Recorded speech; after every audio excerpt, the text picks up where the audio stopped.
Okay, here we go. Yeah. Hi, all. Good morning, good evening, wherever you are. So, welcome to the IEEE Gate Blockchain Forum. And in this Hyperledger track, we are doing some interesting stuff, starting with a keynote session from Daniela, and then there is an interesting panel discussion on the interoperability where the Hyperledger characters, Hyperledger viewer, and other prominent speakers in the interoperability space is talking about. And then there is another keynote discussion by Vipin, who is an active member in the Hyperledger since inception. And then there's a tokenization in the enterprise, how the Hyperledger projects is playing an important role. And then there is a closing remarks by my co-chair, Marvin. So first of all, I would like to invite Daniela. Daniela Barbosa is the executive director of the Hyperledger Foundation and leading the Hyperledger projects and driving the enterprise blockchain adoption across the communities. And I think we all know and see how the Hyperledger Foundation grown in last 5 to 6 years. So over to you, Daniela. Awesome. Well, thank you, Kamlesh, and thank you to the IEEE for putting this great event together. I attended some of the keynotes today already, and I'm really inspired. So really excited about sharing some of the work that the Hyperledger Foundation has been working on and kind of the evolution of not just Hyperledger, but blockchain in general. I listened to Rick Kern's presentation at NISC this morning, and he talked a bit about blockchain and beyond. Where are these core distributed ledger technologies going? And I think that a lot of what the Hyperledger Foundation and our members and contributors, people like Kamlesh and Marvin, who are here on the phone, and others, are really taking blockchain together. Just a little bit about me. I'm Daniela Barbosa. I am the executive director of the Hyperledger Foundation. I also serve as the general manager across the Linux Foundation for blockchain, healthcare, and identity. I have a master's in library and information science, which I always like to say that was my starting point in understanding and the power of blockchains, as it is about data, it's about trust, it's about transparency, and a lot of the principles that you learn in those programs can be applied into the systems and the networks that we're trying to build. I've been here at Hyperledger since 2017, and I've seen quite a bit of changes, but I'm also part of the Linux Foundation, which is an amazing organization that is really accelerating open source technology developments across many, many different industries.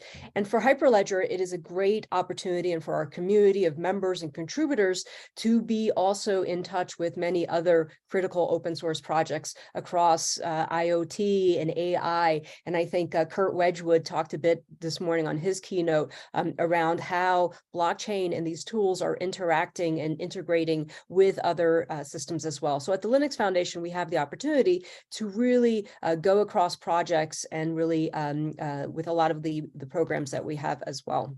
And obviously blockchain, we have the Hyperledger Foundation, we have Trust over IP, which is focused on digital identity and trust governance, OpenIDL, which is an insurance blockchain network, and the Decentralized Identity Foundation, amongst some others as well. So we are very excited that, from the Hyperledger Foundation is really focused on advancing what we call business blockchain technologies, enterprise grade tools and solutions in the DLT space that enterprises, government organizations, et cetera, can take. So, what makes it unique? We are a not-for-profit. Our members support the organization through membership fees, but anyone can participate. There's a neutral and collaborative way for any organization to participate, to contribute, to drive the future of the projects that they're participating in, and obviously even to bring in new code projects into the Hyperledger Foundation as a whole. We are not, we're blockchain software, we're not blockchains. Some people do think that Hyperledger is a layer 1 blockchain, but no, we do not run blockchains as part of Hyperledger. We provide the community and the blockchain software and tools that the community then build products and solutions are. And there are blockchains, as I mentioned before, at the Linux Foundation. For example, OpenIDL is a blockchain network, but those are separate from the Hyperledger Foundation. We're a global team. People around the world join, contribute. We see participation from all around the world as well. When we talk about use cases, over the last 7 years, our community has been addressing a very diverse ecosystem of enterprise use cases, obviously in finance, in capital markets, healthcare, telecom, supply chain. We talked about this today. I know there's an extra track tomorrow around supply chain use cases, media and entertainment, things like, I think Rick Kern also mentioned smart cities, new use cases, new industries, and new opportunities where the technology makes sense to use as well. So talk a little bit about adoption and use cases that we're seeing in our ecosystem. Every year, Forbes puts out their Blockchain 50. In that Blockchain 50, they highlight companies that are using distributed ledger technologies. And once again, Hyperledger and the Hyperledger Foundation members and the end users using our projects were presented. In 2022, we had 13 different companies, as you see here on the screen, talk about their use cases that use Hyperledger technologies. And this year we had some new entries from a project perspective. Hyperledger Besu and Cactus were represented in the Forbes 50. The Forbes Blockchain 50 actually closes up next week. So if you want to submit, you can still do it. But overall, Hyperledger Indy Hyperledger Fabric continues to be one of the top choices for distributed ledgers by the enterprises. This was a report by Block Data last year, where they evaluated 30 different technologies, blockchain technologies, and blockchain was selected by the top 100 companies. 26% of them said that they have Hyperledger Fabric implementations, either in pilot or in production stages as well. So it's great to see. Also, we know for a fact that there's some here on the Ethereum stack that is Hyperledger Besu, one of our clients, and I'll talk a bit about that as well. When we talk about application and what categories, this was from a survey that we did last year, where we surveyed about 250 individuals, both business and technical, and we see consistently the financial services, supply chain, and identity use cases being the top ones that organizations are deploying blockchain applications for. Of course, very interesting. We do see a rise in things like energy and resources, media, entertainment, obviously in the last year with NFTs, there was an increase in adoption. So we're looking forward. We'll run this report again in 2023 in the summer, and in the fall, we'll have additional data for you all. But some key areas, as I mentioned, payments and trade finance. In the Hyperledger community, we continue seeing a lot of use cases in this category. A couple ones that I'd like to highlight that are, production, that are running, 2.2 billion events through their systems like TradeLens. The Global Shipping Business Network, GSBN, is now covering 1 in 3 containers in maritime shipping. We actually have a case study that we're going to be publishing next week about GSBN. TradeLens, obviously with Maersk, over 10 ocean carriers now are participating in that use case. We see obviously a lot of use cases as well in different CBDCs, central bank digital currencies. These are 2 examples, but worldwide we see the adoption and the selection of Hyperledger technologies. So these are our Hyperledger projects, Hyperledger Fabric and Besu continue to be one of the most selected distributed ledger platforms for CBDC experiments and production use cases as well. And we have Hyperledger Iroha, which is one of the first retail CBDCs that was launched using Hyperledger Iroha in Bakan in Cambodia. We published an ebook, and you're more than welcome to go on the website to see what the use cases are around the European Central Bank, the Banque de France, Cambodia, Nigeria, etc. And the great thing about the Hyperledger Foundation is that we have a community where the central banks are participating in. The Banque de France and the Bank of Nigeria just recently joined the Hyperledger Foundation as associate members, and they joined the Boston Fed, the Bank of England, the Monetary Authority of Singapore. So it's a place where our members and our community can engage directly with the central banks in these important use cases. We've also, as a foundation, spent a lot of time making sure that an education around open source and why open source, specifically in central bank digital currencies and other government use cases, is important. So please do check out that ebook. couple other growth areas that we continue to see, as I mentioned in the survey, and just more from use cases that we see, is in provenance and supply chain. Circular is a blockchain-based traceability service platform that is really helping the car manufacturers, Volvo, Polestars, and others really be able to track their the materials that are used in the cars themselves. They also have a partnership with BHP around mining in Australia that they're using Hyperledger Fabric as a platform for, as well as Tesla, I know, is doing some work with them as well. So Circular is a great use case. There's a case study on our website that you can see. Walmart Food Trust, I don't think I need to talk to anyone about it, but they continue seeing an increase in participants and return on value in the trust food format. Tencent Cloud and Zuleg are two other examples that we see worldwide really picking up around pharmaceutical supply chain and others as well. Other areas of growth that we see quite often is an identity. So a couple very quick ones, Energy and Mines Digital Trust out of the government of British Columbia. We have some blog posts around the work that they've done. It's really important using digital credentials so they can exchange the sustainability information between agencies. And this is government bodies, energy companies, so private and public sectors. Great use case. The British Columbia government has many digital identity use cases that they use Hyperledger, Aries, and Indy for, that should be applauded. And last but not least, in Europe, we see a lot of digital identity projects and basically digital trust frameworks that are being provided and put together, like ID Union in Germany as well. So lots of great work in the identity space. What this is driving is obviously a host of new priorities, because when organizations put into production, then they have new needs, right? They figure out, how do you integrate this into our enterprise systems? How do we make this compliant with regulatory requirements? So there's a lot of things that the Hyperledger Foundation and in turn our community, many of you here on the phone, have access to. There is no doubt that open source development is essential for blockchain, and we believe that we've won that race, that these types of technologies need to be done in the open. So just a very quick, brief history of Hyperledger.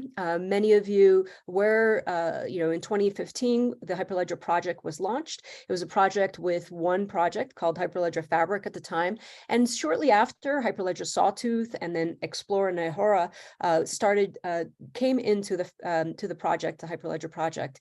In 2017, we saw more contributions by companies into the Hyperledger project. So it was a greenhouse, we were calling it at the time. Hyperledger Cello, which is an operations project for Fabric, Hyperledger Indy, which is a DLT specifically for digital identity use cases. Burrow was the first instance of bringing the EVM, the Ethereum virtual machine, into the Hyperledger umbrella. And Hyperledger Quilt was one of the first projects dealing with interoperability, and I'll talk about that in a bit. In 2018, we saw more use cases. Once again, as the market matures and as things are needed, how do we go about making sure that these tools are relevant for the use cases people are using them for? Caliper is for benchmarking. It's a benchmarking tool. And Ursa actually came out of Indy. It was pulled out of Indy as a cryptographic library. So we started with one DLT, Hyperledger Fabric, and we got other frameworks, other DLT frameworks, but we were also building a portfolio of libraries and tools that once again are meeting the market needs. In 2019, we saw a flurry of contributions into Hyperledger. Grid was a contribution by Cargill and Target, and that contribution is about a supply chain reference implementation and has data models and smart contract logic that can be used. Hyperledger Aries, another project that was pulled out of Hyperledger Indy as a library. And Aries is a reusable toolkit for verifiable credentials.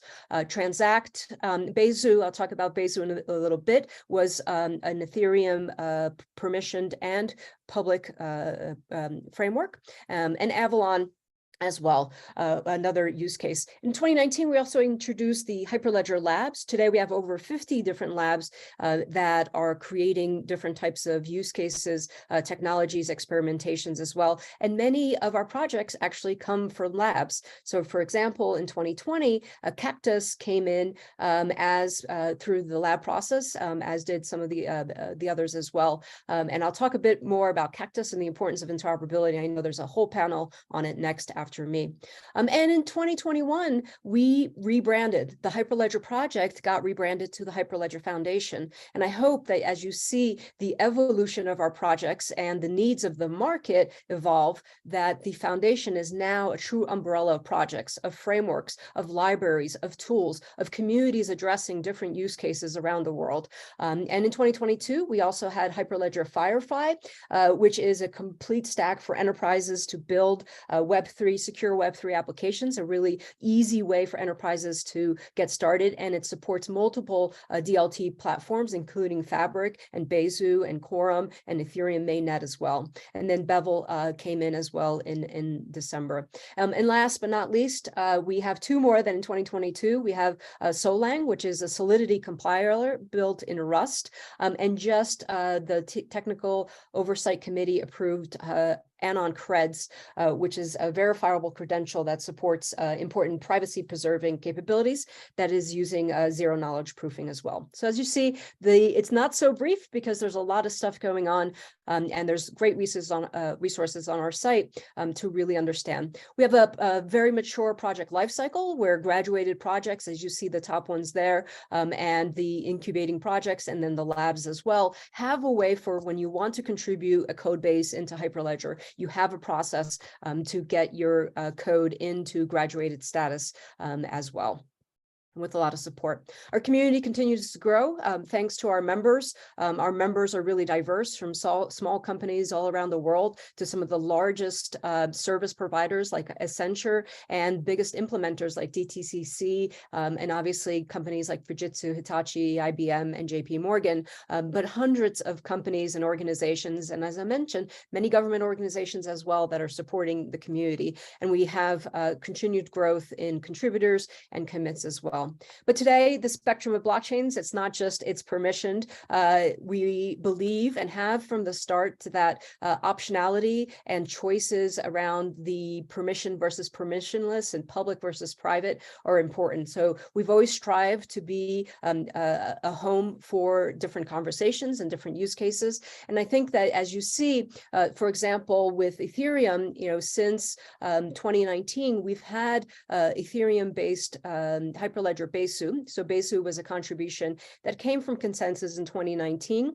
It can be run as a permissioned blockchain network, and many use cases, for example, Finality, which is previously called the utility settlement coin, uses Hyperledger Besu. LackChain, we just published a use case on our website, also does Hyperledger Besu. And you can also run with Ethereum, with the modernization of Ethereum is really about the transitioning to a modular blockchain design. So the Ethereum mainnet, obviously with a lot of the work that even came pre-merge, was really about creating a platform that can be used in many use cases. So it's split up into consensus clients and execution clients. And one of the top 4 execution clients currently in the Ethereum mainnet is Besu. Client diversity continues to be a very important element of the Ethereum Foundation. They want to make sure, obviously, that if there's a bad bug, for example, in Geth, that it doesn't bring down the whole mainnet. So we've been working, the Hyperledger Foundation has been working very closely with the Ethereum Foundation, and Besu was selected to be part of the client diversity grant that the EF has provided. So lots of great work that's happening in the Hyperledger Besu community, and I would recommend that you take a look at that stuff. But today, enterprises, like as I mentioned before, want a spectrum of chain. It's not a one size fits all. There's private, dedicated private and app chains. They're never going to go away, regardless of what, public blockchain maximists might say to you. But there's also very interesting use cases in public chains and different use cases around side chains. So I think that, the Hyperledger Foundation, as I hope that I'm presenting you, has been following where the market goes and providing the tools and the community and the place in a neutral place that people can come and work on these projects. So we welcome anybody on the phone who has open source projects that they're interested, whether they're in the truly, permission private use cases or in the public chain use cases, to come share them with us, and we'd be happy to see how they fit into our strategy. Another concept that many of our community members are talking about is this hybrid. So, a hybrid is a thing made of combining two elements. And that's a zonkey. For those of you who don't know, donkeys and zebras, when they mate, have zonkies. So I think they're adorable, and I put them on the slide. But a hybrid blockchain is really one in which value is safely exchanged across permissioned or private, and then permissionless or public blockchains. And we're starting to see a lot of this. We had a lot of great sessions at our last Hyperledger event, Hyperledger Global Forum, and even our member summit, where we really dug into what are the key critical things that we have to think about and provide. But why are enterprises interested in hybrid blockchain? Obviously, they appreciate the value of, a gas-free chain at times. They're more predictable in transaction life cycles. In general, they have a higher throughput. There's no need to hold crypto. And, it's desirable to allow these digital assets that reside in public chains to flow to and from the ecosystem as well. So we're seeing, once again, a lot of these use cases, and we welcome more discussions around the things that we as a community should be focusing on around this topic as well. And once again, today, I think it was Kurt Wedgwood that talked about this, is we are a global network of networks. It is no longer, it's my network and everyone needs to come and be part of my network. You have to be, most enterprises, most companies would be participating in multiple networks of networks, and being able to address needs like interoperability. And as I said, there is a panel coming up around the topic of interoperability with our CTO, Hart Montgomery, and a couple of our main contributors to Hyperledger Cacti. It's a framework for integrating distributed ledgers, and it really is to address DLT fragmentation, right? Making sure that app developers are not reinventing the wheel over and over again, that they can develop the use cases and networks that they need, but they're able to move those assets around. So the aim is obviously to have a lower risk of adopting distributed ledgers by businesses, and hopefully you'll get a deep dive on that. And in 2022, this year, we were very happy to change the name. It was one of the first time that at the Hyperledger Foundation, we had a project change its name, Hyperledger Cactus. And for those of you who don't know, the word cactus is one, it's a singular, became cacti, it became multiple cactuses. And Hyperledger Cacti was part of Accenture, Fujitsu, and IBM's contribution with Weaver. And then once again, there's going to be some discussions later on, but a very important project that I think you should find interesting. And there's other projects that are addressing other needs as well. So I mentioned Hyperledger Firefly before, great community, really taking off. A lot of developers and users are interested in using Firefly for their use cases across the board, and Hyperledger Solang that I mentioned as well. So today we have many projects, many libraries, many tools. We're really focused also on educating the market on these things. Many of you perhaps took the 2017 Introduction to Blockchain courses that we did at the Hyperledger Foundation. They're still available. We're just updating them again for 2022. But we just also launched a Getting Started with Self-Sovereign Identity, because we do believe that digital identity and digital trust is going to continue to be so important, and we want to fund that. So that is a free edX course that anyone can take itself. You can run it on your own time, but really important for both business and technical people who need to understand what decentralized identity is and what are the core principles that when you start thinking about these designing these systems that you should use. Many people always ask about use cases and is this technology really being in use and who's using it and what kind of ROI are people getting it. Check out our case study website on hyperledger.org, and then you go to the case studies under Learn. And you'll see some cases. The recently published LackChain one is a use case in Hyperledger Besu, and they've created one of the world's largest permissioned public blockchains. So they're running Hyperledger Besu as a permissioned public blockchain. And really, that was a collaboration between LackChain and the Inter-American Bank to serve Latin America and the Caribbeans in making sure that those regions and those companies and organizations and government entities have a blockchain that's that they can trust, that they can build businesses and opportunities on. Another one is the Hitachi use case around using Hyperledger Fabric. They talk about direct ROI that they, as one of the largest global companies in the world, are seeing using Hyperledger to streamline invoicing and procurement as well. And there's a couple other ones that I would recommend you see.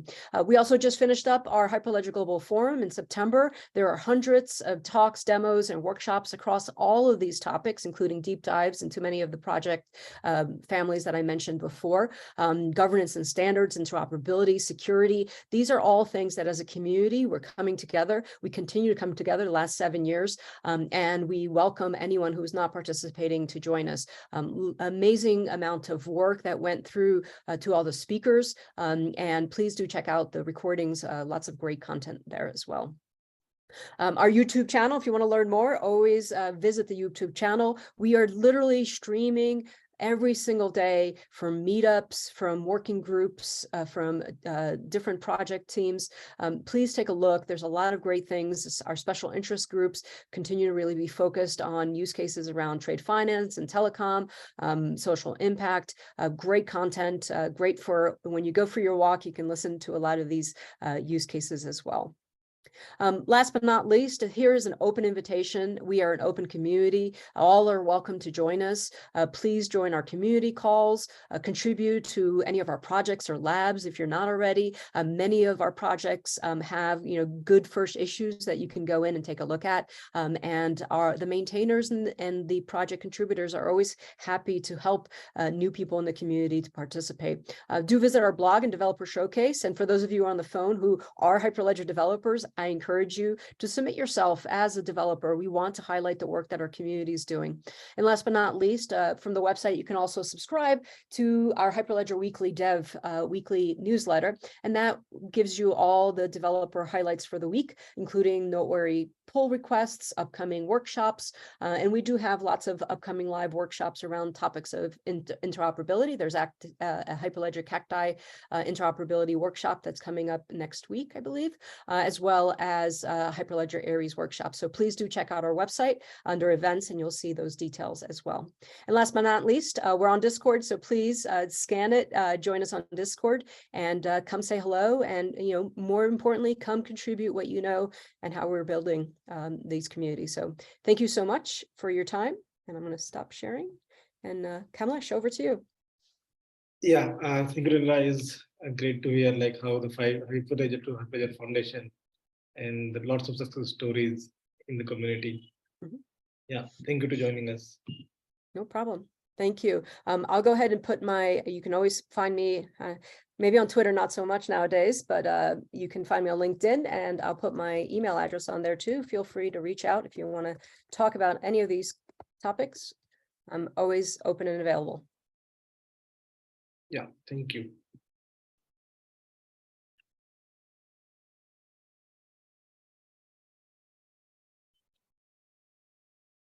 Christine, can we check with this Mark? Is a Mark our panelist? Yes, I sent a message. So Mark, who's connected right now, is this Mark D'Angelo?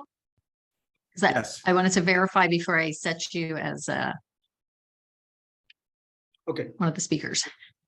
So we have Mark, we have Rafael, we have Rama, and we have I don't see Peter yet. So I think we can. I have everybody except for Peter and Mark, and So I think only Peter is missing, right? I think everyone is here. Everyone else except for Peter. And if this is Mark D'Angelo, which I believe it is, but yes. I'm going to go put you guys on Spotlight. Okay, so can we wait? I think maybe 1 minute, then we can start. Yeah, we can wait a second. I don't know if you wanted to talk a little bit or before you get started, we'll just give Peter a few more minutes. Or do you want to start? It's I think you have 1 more minute officially to keep on track. Okay.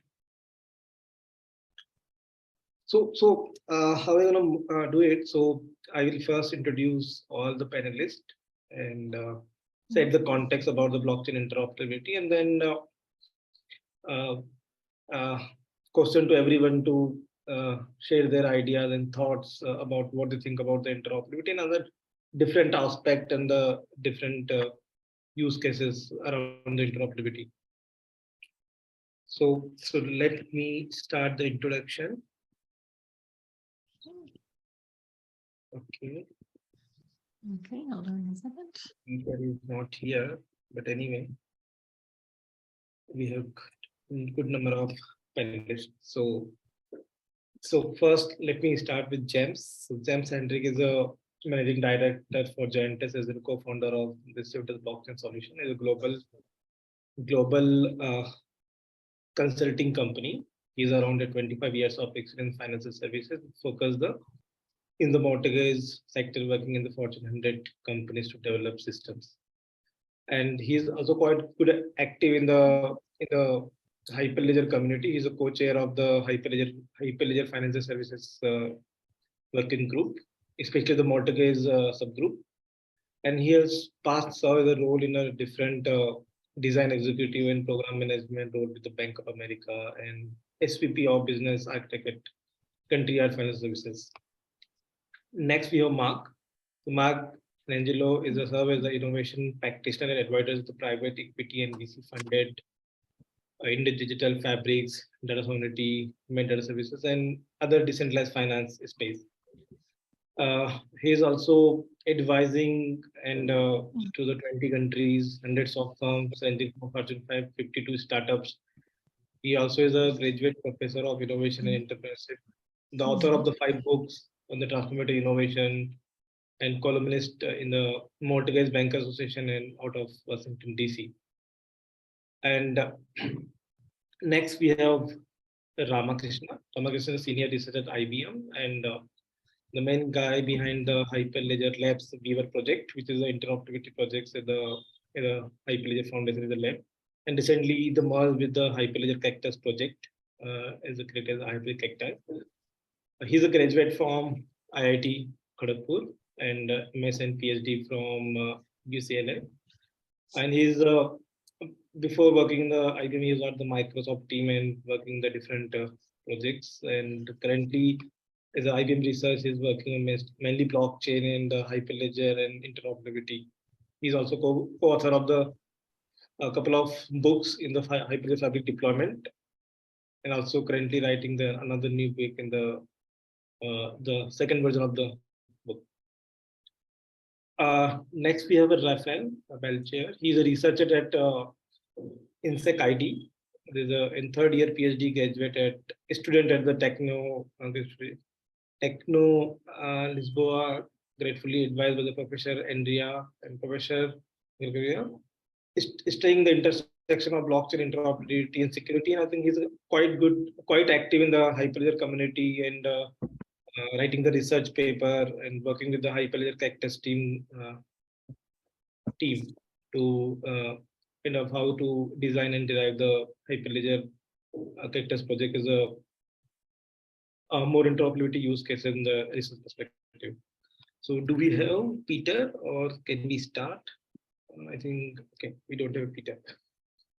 Okay, so let's start. And the first question, I think we can start with the basic, what is the interoperability and why is it important in the blockchain context? So we can start from Rama. Sure. Thanks, Kamlesh. Interoperability is a topic that Daniela already introduced in the previous segment in the keynote, and I'll just follow up on that to elaborate a little bit more. Interoperability to me is the ability to make sure that assets are not, once you create an asset and trade assets and record any properties of an asset on a given ledger, it's not just trapped in that ledger and it's mobile across different ledgers. There are different things you might want to do with those assets. There are different kind of use cases that require cross-network communications, transactions that involve multiple ledgers. And we can go into them in the use cases. Very broadly speaking, you would want to share data, records, or state records from one ledger to another. You would want to be able to transfer assets from one ledger to another. You want to be able to exchange assets atomically in two different ledgers. These are some of the flagship use cases that we have seen. To enable all this to happen, though, you need different ledgers to be interoperable. And in the past few years, what you've seen is that there's been a lot of fragmentation in the blockchain ecosystem. It's not just blockchains, generally decentralized ledgers. You have blockchains like Fabric and Bezu, and these are permissioned technologies. Then you have permissionless technologies, Bitcoin and Ethereum, which everybody knows about, but there's no sort of one blockchain or one DLT to rule them all. Different different DLTs have gained lives of their own, and different kind of business workflows have been built and have acquired stability in their particular spaces, like in the trade or finance and so on. So these networks and the DLTs are here to stay. How do you make them all share data with each other, transfer assets, exchange assets? So to do that, to avoid the fragmentation and the trapping of and the creation of silos, we need them to be interoperable. Okay, thank you. So, Rafil, can you add some more detail about your research perspective? Because I know you from long time, and your contribution to the Cactus project, especially the design perspective, design pattern kind of thing. Thanks, Kamlesh. I think Rama put it very, very well, what the broad scope of interoperability. In fact, in our survey on blockchain interoperability, we kind of started the paper with this quote from a researcher called Peter Wagner, that in '96 wrote a survey published at ACM Computing Surveys. The title is just interoperability.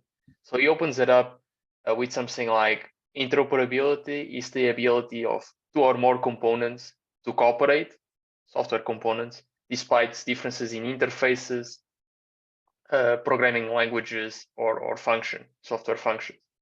And we try to basically extend this definition to the blockchain scenario, which is not trivial, because from a security perspective, we are dealing with heterogeneous systems which now have to communicate and cooperate together.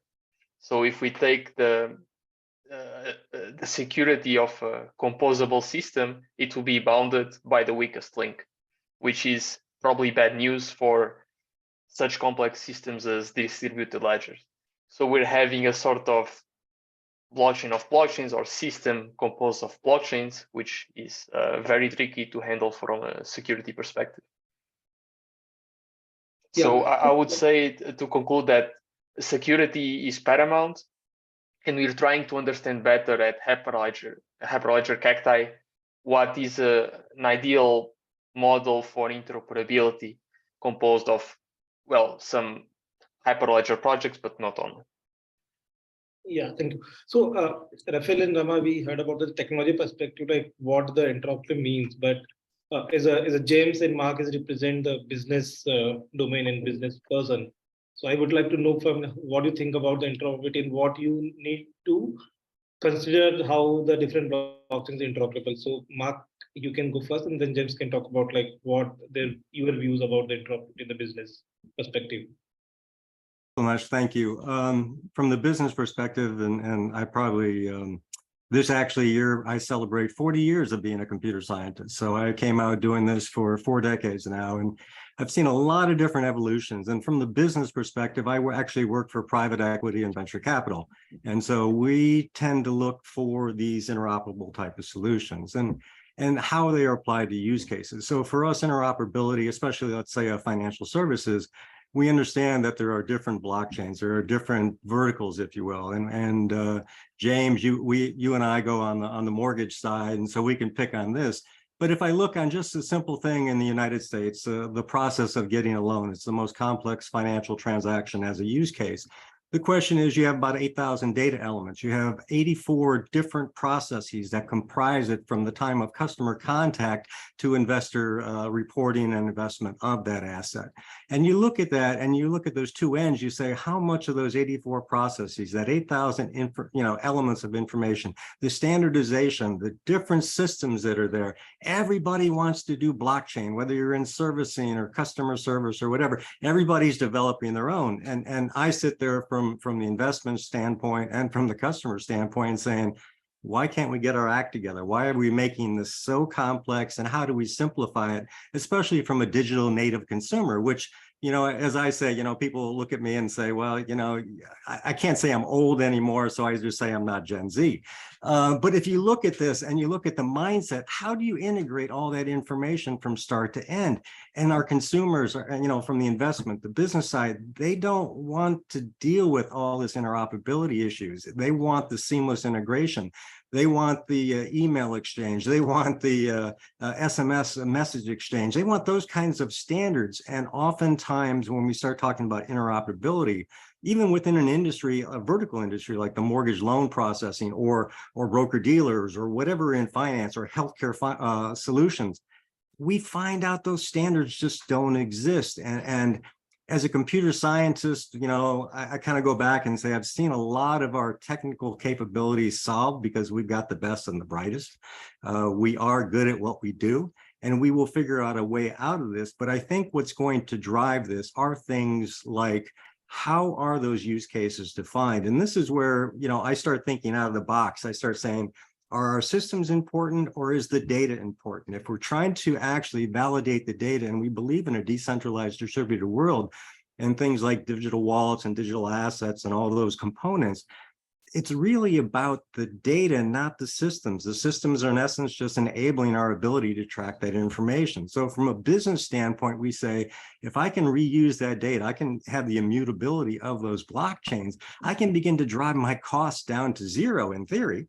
And there's some good researchers from MIT and different other schools, you know, Case Western, where I work with X Labs on the digital futures. And you look at some of these types of things, and we start saying, from a business perspective, is saying, is Hyperledger, are we trying to do too much? And this is where interoperability, and I don't know the answer to this, and it'd be interesting for everybody to chime in on this. Can I begin to then say, is there an integration point, like a digital fabric, a digital mesh for an industry solution that allows me to integrate various distributed blockchains or decentralized blockchains and link them to a common business purpose? And these are the kinds of questions that I really don't have an answer to, but I think we're having these discussions. And you know, blockchain and you know, the whole Hyperledger stuff really hit the scene of what, 15 years ago? Those of us that don't have hair, we kind of remember some of these things, but it goes back a number of years. And I think that's some of our challenge for those of you that are very technically focused, to say, I get it, we can solve this technically, we can recreate it. But the question is, from a business perspective, does it work? Does it gain my efficiencies? Does it solve my digital consumer? These are the kinds of questions and use cases I think are going to be in front of us when we start talking about interoperability. Yeah. And James, okay. I'll throw it over to you. We've talked about this. You know, I was just going to say, Mark, you kind of nailed it right there on the end from a business perspective. And in the end, it's all going to come down to, particularly in a finance world, what's the cost benefit that's going to come out of this? So, you know, again, Mark and I coming out of a mortgage world, we take a look at the industry.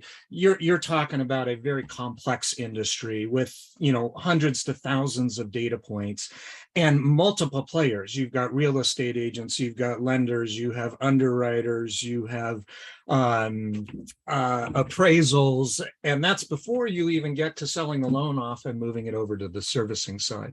And so businesses are heavily focused on, hey, how can we take advantage of blockchain, Web3 based technologies in order to reduce our overall costs, processing, you know, you pretty much name it. In the mortgage world, you see a heavy amount of that in the origination side. Originations is where most of the money is made in the mortgaging world, but you are starting to see it in the servicing world as well. So, you know, in the origination world, you've got companies out there like Fluidity, Milo, Redwood Trust that are all working on, you know, developing origination platforms with a blockchain backend. The problem is all of these are being done independently, and they're all out there working with, as I said, multiple players. There are literally thousands of real estate agents and AMCs across the country that would have to, integrate with this. Same thing on the servicing end. We're seeing companies like Sagent and Figure and Mr. Cooper that are all working on, blockchain backend servicing solutions. Problem is there's really no connection yet between that origination system and that servicing system. And that's really, as I think about, blockchain operability, that's really what it's all about. It's about two or more networks working together in order to share transactions in real time on demand through, a variety of solutions, whether that's tokenization, through smart contracts, synchronizing the platforms. There's probably, the solutions we'll wind up with maybe things that aren't even discovered for the next 5 years. But particularly in the finance industry, it's very complex. You've got a lot of players out there, and that's where blockchain interoperability really needs to come into play, because each of these groups currently are developing their own versions. And in order to get them to talk to each other seamlessly in a real-time world like we're, ultimately looking for, blockchain IO is going to be the most critical component. Yeah, okay, thank you. So simply, if I just in plain and simple word, is the interoperability is kind of how two different blockchains can talk to each other and share the data and information very easily and freely to the layman perspective. So next, like I seen one of the presentation of Rama in Hyperly Global Forum, like he's talking about like how you can categorize the different use cases of the interoperability. So Rama, can you just, maybe you can repeat for all the people, like what are the different use cases in the interoperability perspective in Hyperledger, and then we will see from Mark and James about like what they see as interoperability use cases beyond the Hyperledger perspective, like in the what is happening in the Polkadot and in the DeFi space and public blockchain space. So Rama, Yes, Kamlesh. Sure. So I can let me elaborate on the patterns I mentioned earlier and with some examples, and then I would love to hear Mark and James' views on and more examples if they have, or tell me if I'm missing something. So take as an example, and this is a POC that IBM helped build last year with the Bank of France and HSBC. And if you were present for the Hyperledger Global Forum, you heard the Bank of France people talk about the project we did last year around central bank digital currency. So this was an experimental project, and one of the flagship use cases that was built on that platform using Hyperledger Lab Weaver was the ability to do delivery versus payment. So what does that mean? Take two ledgers. One ledger you have is managing bonds or securities. So you have somebody who's issuing bonds on those networks, and whoever gets those bonds can then sell those bonds to somebody else. So you have on one ledger an account of bonds, right? You have a different ledger on which people can maintain central bank digital currency accounts. Now, what happens if you want to sell a bond? Clearly, one ledger, you just cannot, all the action cannot be limited to one ledger. The bond can be transferred in the first ledger, but in return, some central bank digital currency must be transferred the other way in the other ledger, right? But what's the problem here? The problem here is that you need both of these actions to happen atomically. You cannot just have the transfer go and then leave it to fate to have the CBDC get transferred, or the other way around. So you need both to happen, and we need a technical mechanism to solve this. So this is one canonical pattern that we have noticed is very important, especially in the DeFi space. We call it the asset exchange pattern, and we can extrapolate this pattern to multiple owners and multiple ledgers. But the most simple case you can think of, and that's what I just described, consider an atomic swap of assets in two different ledgers. A second pattern related to this is the asset transfer. What are we trying to do there? You have an asset in one ledger. Let's say you have two different central bank digital currency ledgers. Both of them are playing in the retail CBDC market. They just happen to be separate because you have different groups of banks participating in the two different ledgers. somebody, let's say, wants to move some CBDC from one ledger to their account on the different ledger. What has to happen? You have to have the particular an amount of CBDC being burned in the first ledger and then being minted or recreated in the second, right? This is a different problem from the asset exchange, but it also involves atomic actions: the burning of asset in one and the minting of assets in another. Transfer. So broadly we can call this an asset transfer pattern. A third pattern, and let me give you an example before I mention the pattern, is think of two different kind of networks. You have a network managing trade finance. Let's say the trade finance happening using a letter of credit, and a second network is managing trade logistics, like for example trade lanes. And in such a network, after goods have been shipped, you expect a bill of lading to be created and recorded on that ledger. Now, if you know something about the trade process, a letter of credit relies on a document like a bill of lading being supplied in order to fulfill it. So if a bill of lading is supplied, only then will an importer be obligated to make a payment to the exporter. What's happening here, though, is that in reality, what we see are that the trade finance process is siloed in one permission network, and the trade logistics process is siloed in a different network. So you have a letter of credit in one network and a bill of lading in the other. How do you, if you just now have to depend on some trusted proxy to convey the bill of lading from the logistics network to the finance network, that kind of defeats the purpose of having blockchain in the first place, because though your in the different ledgers are decentralized and provide decentralized trust, in effect, you've created a central point of trust when you link the two together. To avoid that, we need some kind of an institutional mechanism which involves communicating the bill of lading from the logistics network to the finance network, along with proof that this bill of lading is attested to by enough of the stakeholders of the logistics network so that it can be trusted by the stakeholders of the finance network.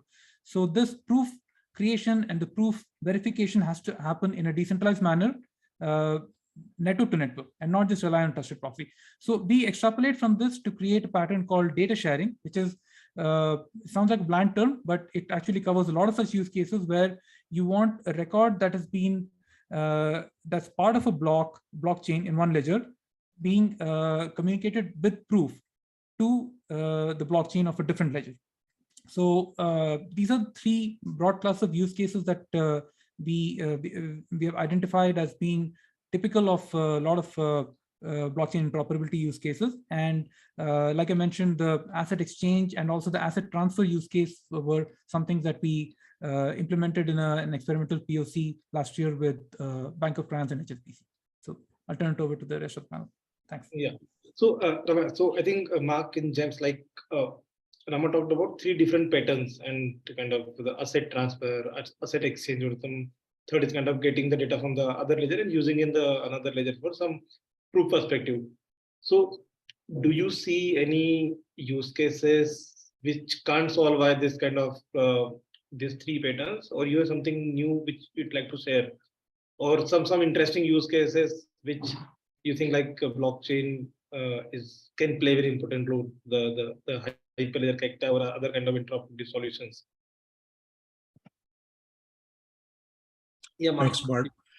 You know, when I take a look at this, there are lots of opportunities within the financial industry to be able to take advantage of these services. Again, coming out of a servicing mortgage background, you know, I just look at what I described earlier, that originating a loan and passing it over to the servicing, that whole trading settlement process on the secondary market, you know, that's an absolute perfect example of where features like this need to be able to come together, where, hey, you've got data and you've got elements and you've got a loan that's funding in one platform, but, you know, the finances need to exchange before that loan becomes fully funded and ultimately moves over into a, you know, a servicing solution. You know, I also look at it from just simply a, you know, a data perspective. We do for Hyperledger, we do a mortgage indices subgroup meeting once a month, Marvin Bentugan and I. You know, just last month or the month before, we had a great individual that came out of Wise County in Virginia, working for the Virginia County Recorder.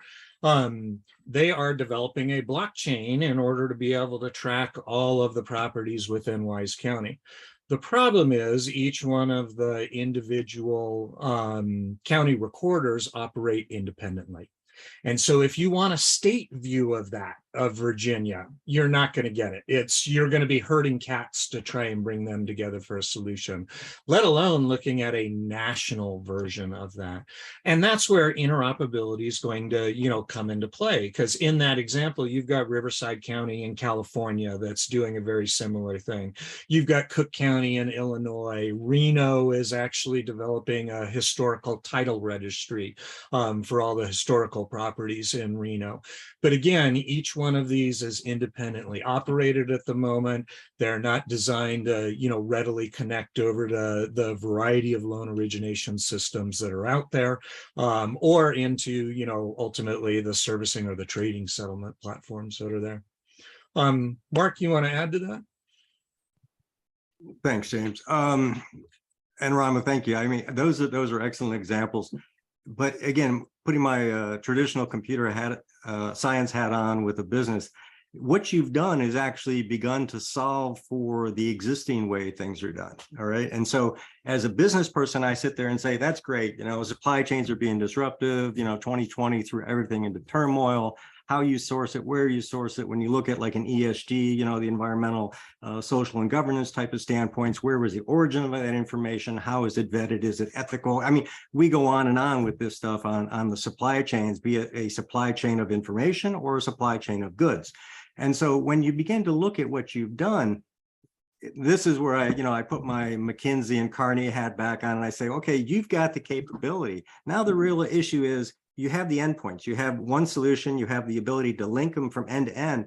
How much of that in between do I really need? There are people that will argue letters of credit are a throwback to the 19th century.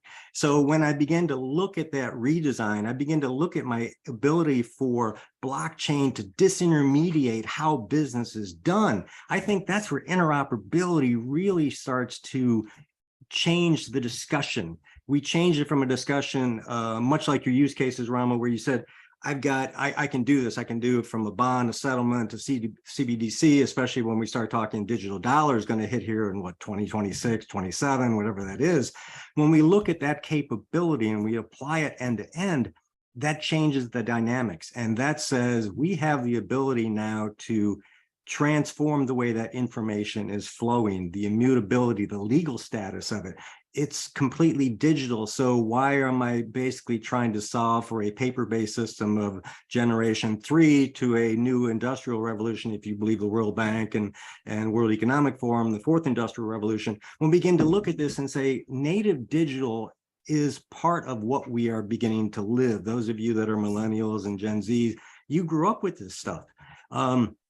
But if you look at banking and finance and all this stuff on trade, we basically automated a paper-based system. Think about it. And when you look at how we designed our systems, clearing houses from finance, bonds, brokers, equities. Gosh, once upon a time when I was part of Stanford Research, we wrote the exchanges for NASDAQ. I mean, we look at how that stuff works, but it was nothing more than paper-based augmentation or scraping of that information and sending it around. And when we did that, there was no trust, there's no verification. And one of the things that James and I have had this discussion on the mortgage industry, and I frustrate the mortgage bankers all over the place because I say, you guys are basically, every time you change a process, you revet the information. So could blockchain help that? Definitely, because we can add the immutability, the security, the privacy, the legal aspect. But when we get into that, we have to ask ourselves as scientists and as business people, how much of this is really needed? If we were to apply it to our digital only world, I think that's where Hyperledger can add quantum value, because now we basically break the way things and information were shared because we can guarantee it. We don't have to throw it over the wall and say, revet it. And we don't have to have all the separate blockchains on a particular system to say, revet that. And then we can reduce the integration capabilities. But if we have the integration capabilities, we know you're never going to change an exchange. You're never going to change overnight the way people settle and CBDCs and their mindsets of central banks. Those are very long tail type of process changes. But I think there are going to be businesses, their models, the consumers are going to demand this. And what we're talking about, interoperability, allows us to change that discussion just a few degrees so we can say, this is how interoperability is. It's not, yeah, we can address the old stuff, but really what we've got to start doing is designing for the new economies, the new ecosystems. And this is where, you know, ideas like digital wallets and digital assets and all these things come into play. And one thing I'll leave you this before I'll kind of get off this is that I always love to talk to people who have digital wallets and assets and they have solutions and they're exceptionally good. They're you know, one of the people I work with, she is the CEO. She's designed it for the World Bank. She's got linkages there. So, I mean, these are very good vetted type of things, but their models are very discrete, 90 days. And I'm like, 90 days?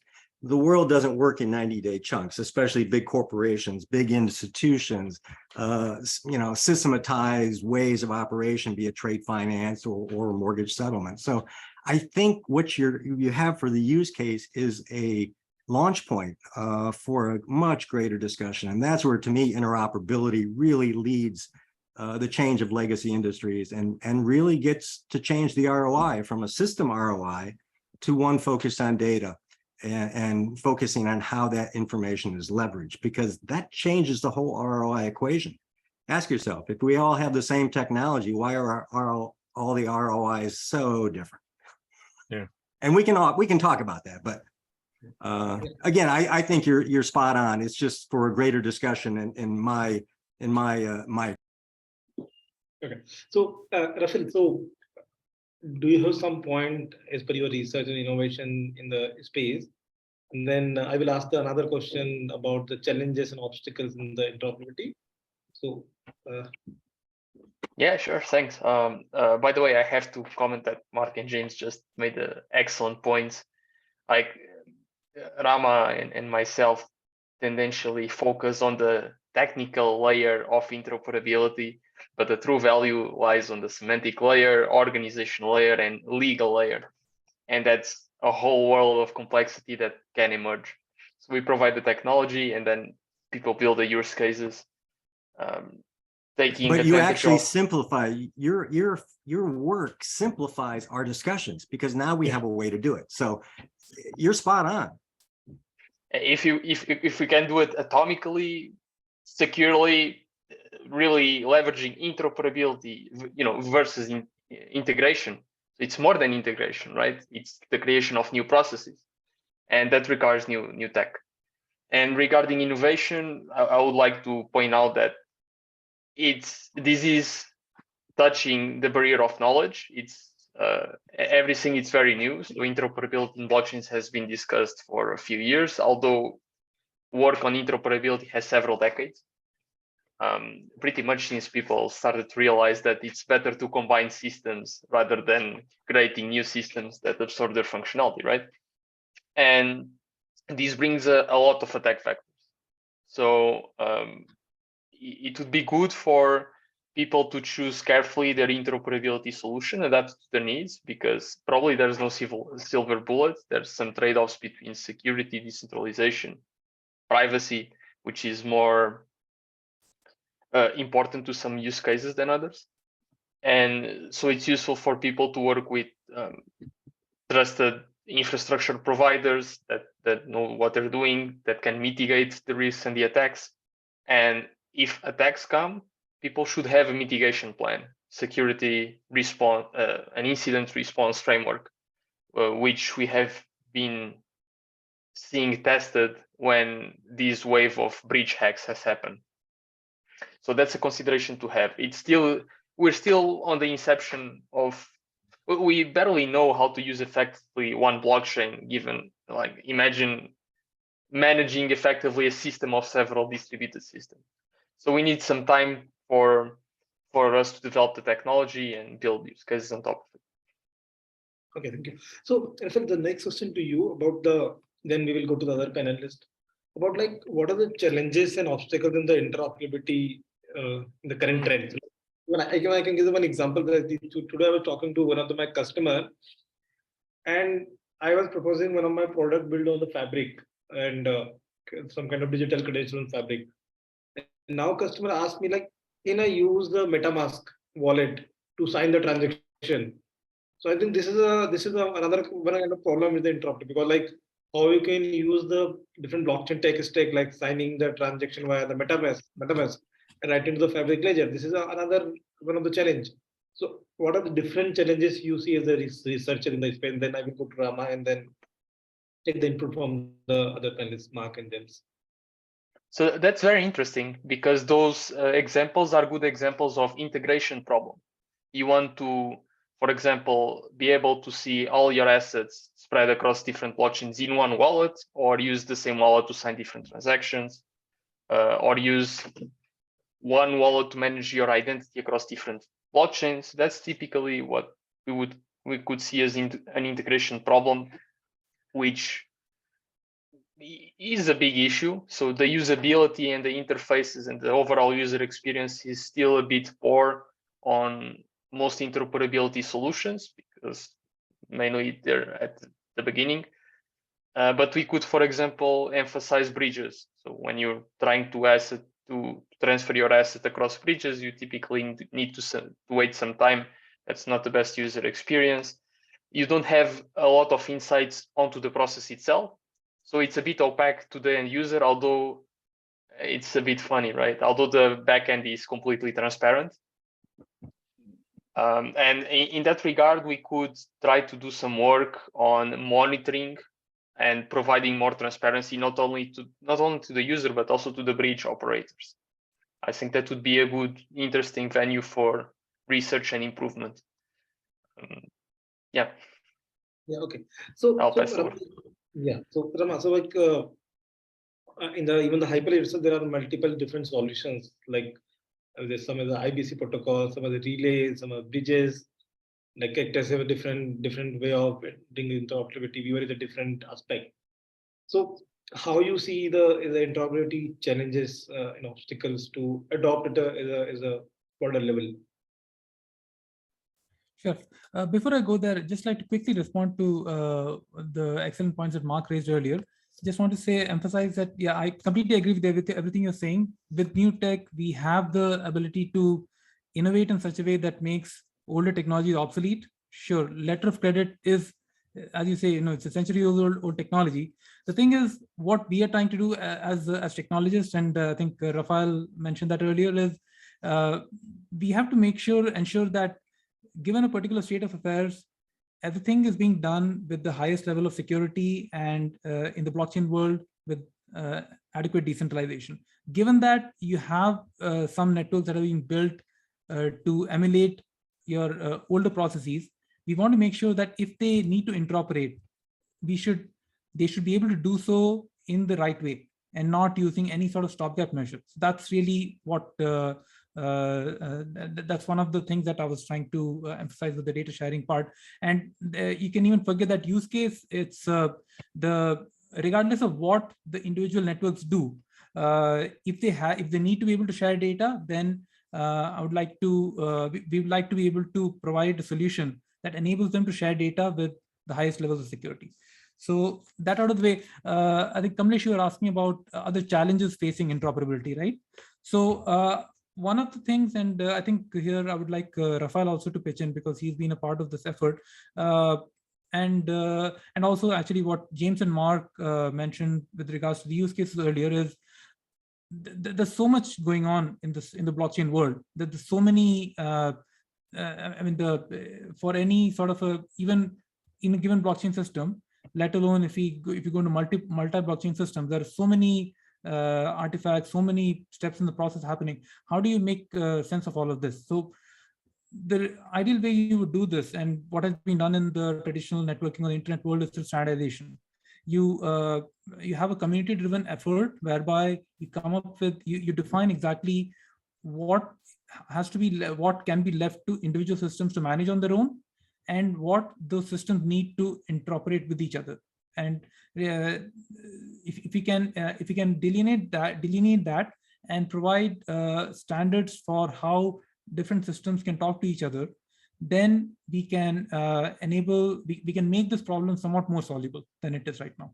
So there is an ongoing effort, and Rafael can pitch in on this, we call it the Secure Asset Transfer Protocol, though its scope extends beyond actual asset transfer.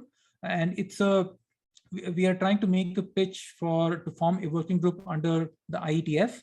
So if our efforts succeed and we come up with the right specifications, hopefully one day you will have drafts for inter-blockchain network protocols that will be at par with what HTTP is today. HTTP is a canonical way for client-server communication, right? So that's really what we are seeking to achieve with in the inter-blockchain or the inter-DLT space. And the principle on which that the standards we're building are based on is that different networks rely on gateways as ingress and egress points for that network to communicate across networks.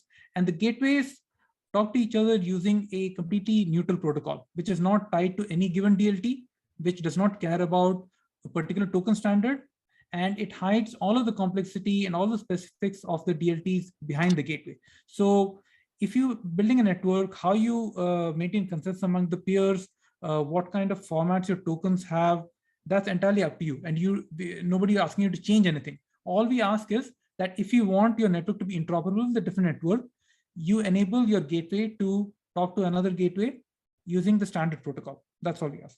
So if the standardization effort succeeds, or rather what I'm trying to say is this sort of standardization effort needs to succeed in order for interoperability to be more feasible. Okay, so I think I will introduce Peter. So Peter recently joined, and Peter is a mentor and contributor to the Hyperledger Cactus project, which is the active project in the Hyperledger umbrella for addressing the interoperability. And recently the Viewer project, which is Rama is leading, is become the Cacti. So Peter, we're discussing about the challenges and obstacles in the interoperability aspect, and just Rama and Rafael added their points. Can you add your points which you'd like to discuss? Like, what are the different challenges you see? Yeah, I mean, I agree with Rama, but I also say my own piece, and sorry again for being late. The hard part is consensus, getting everyone's buy-in. And, I do believe that we are on the right track to actually make it better and make progress on it. And once people, organizations agree and come to some sort of converged protocols / solutions / standards, whatever you want to call it, then I do believe the rest of it will kind of just mostly fall into place in terms of innovation, because we will unlock the possibilities and suddenly everyone will be able to contribute much more. It will, like, I really liked the HTTP analogy, because if you look at how the use of the internet spread, it's because there was this one standard that everyone just agreed to use, and then they just started cranking out content. They started building other things on top of it. If what we see today on the internet is an amazing progress compared to how it was 20 or 30 years ago. And we could be just at the beginning of that slope right now.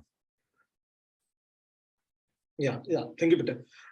So I think Jens and Mark, can you just share, as the business perspective, what are the different challenges you see adopting the interoperable or the existing solution which are not feasible or not addressing the use case and the project you are trying to build? Yeah, thanks, Kamlesh. As I think about interoperability, if it doesn't occur, then blockchain ecosystems can only grow so far before they're going to stop. Rama talked about the protocols. They're each unique to, the blockchain platform that you're on. Peter mentioned some of the consensus. Consensus, again, is native to the individual blockchain that you're on. And so from a technology perspective, having been in the finance industry for 2+ decades, I've also been a technologist during that whole time, working with our technology side on a variety of different applications. And from a technology perspective, those are definitely challenges to address. But I always look at challenges as opportunities. So whether that's technology or from the business, and some of the things you see from the business side that are occurring is groups starting to come together in consortiums. So an example in the United States, you've got the USDF consortium. They are working on building a stable coin that is tied to the US dollar.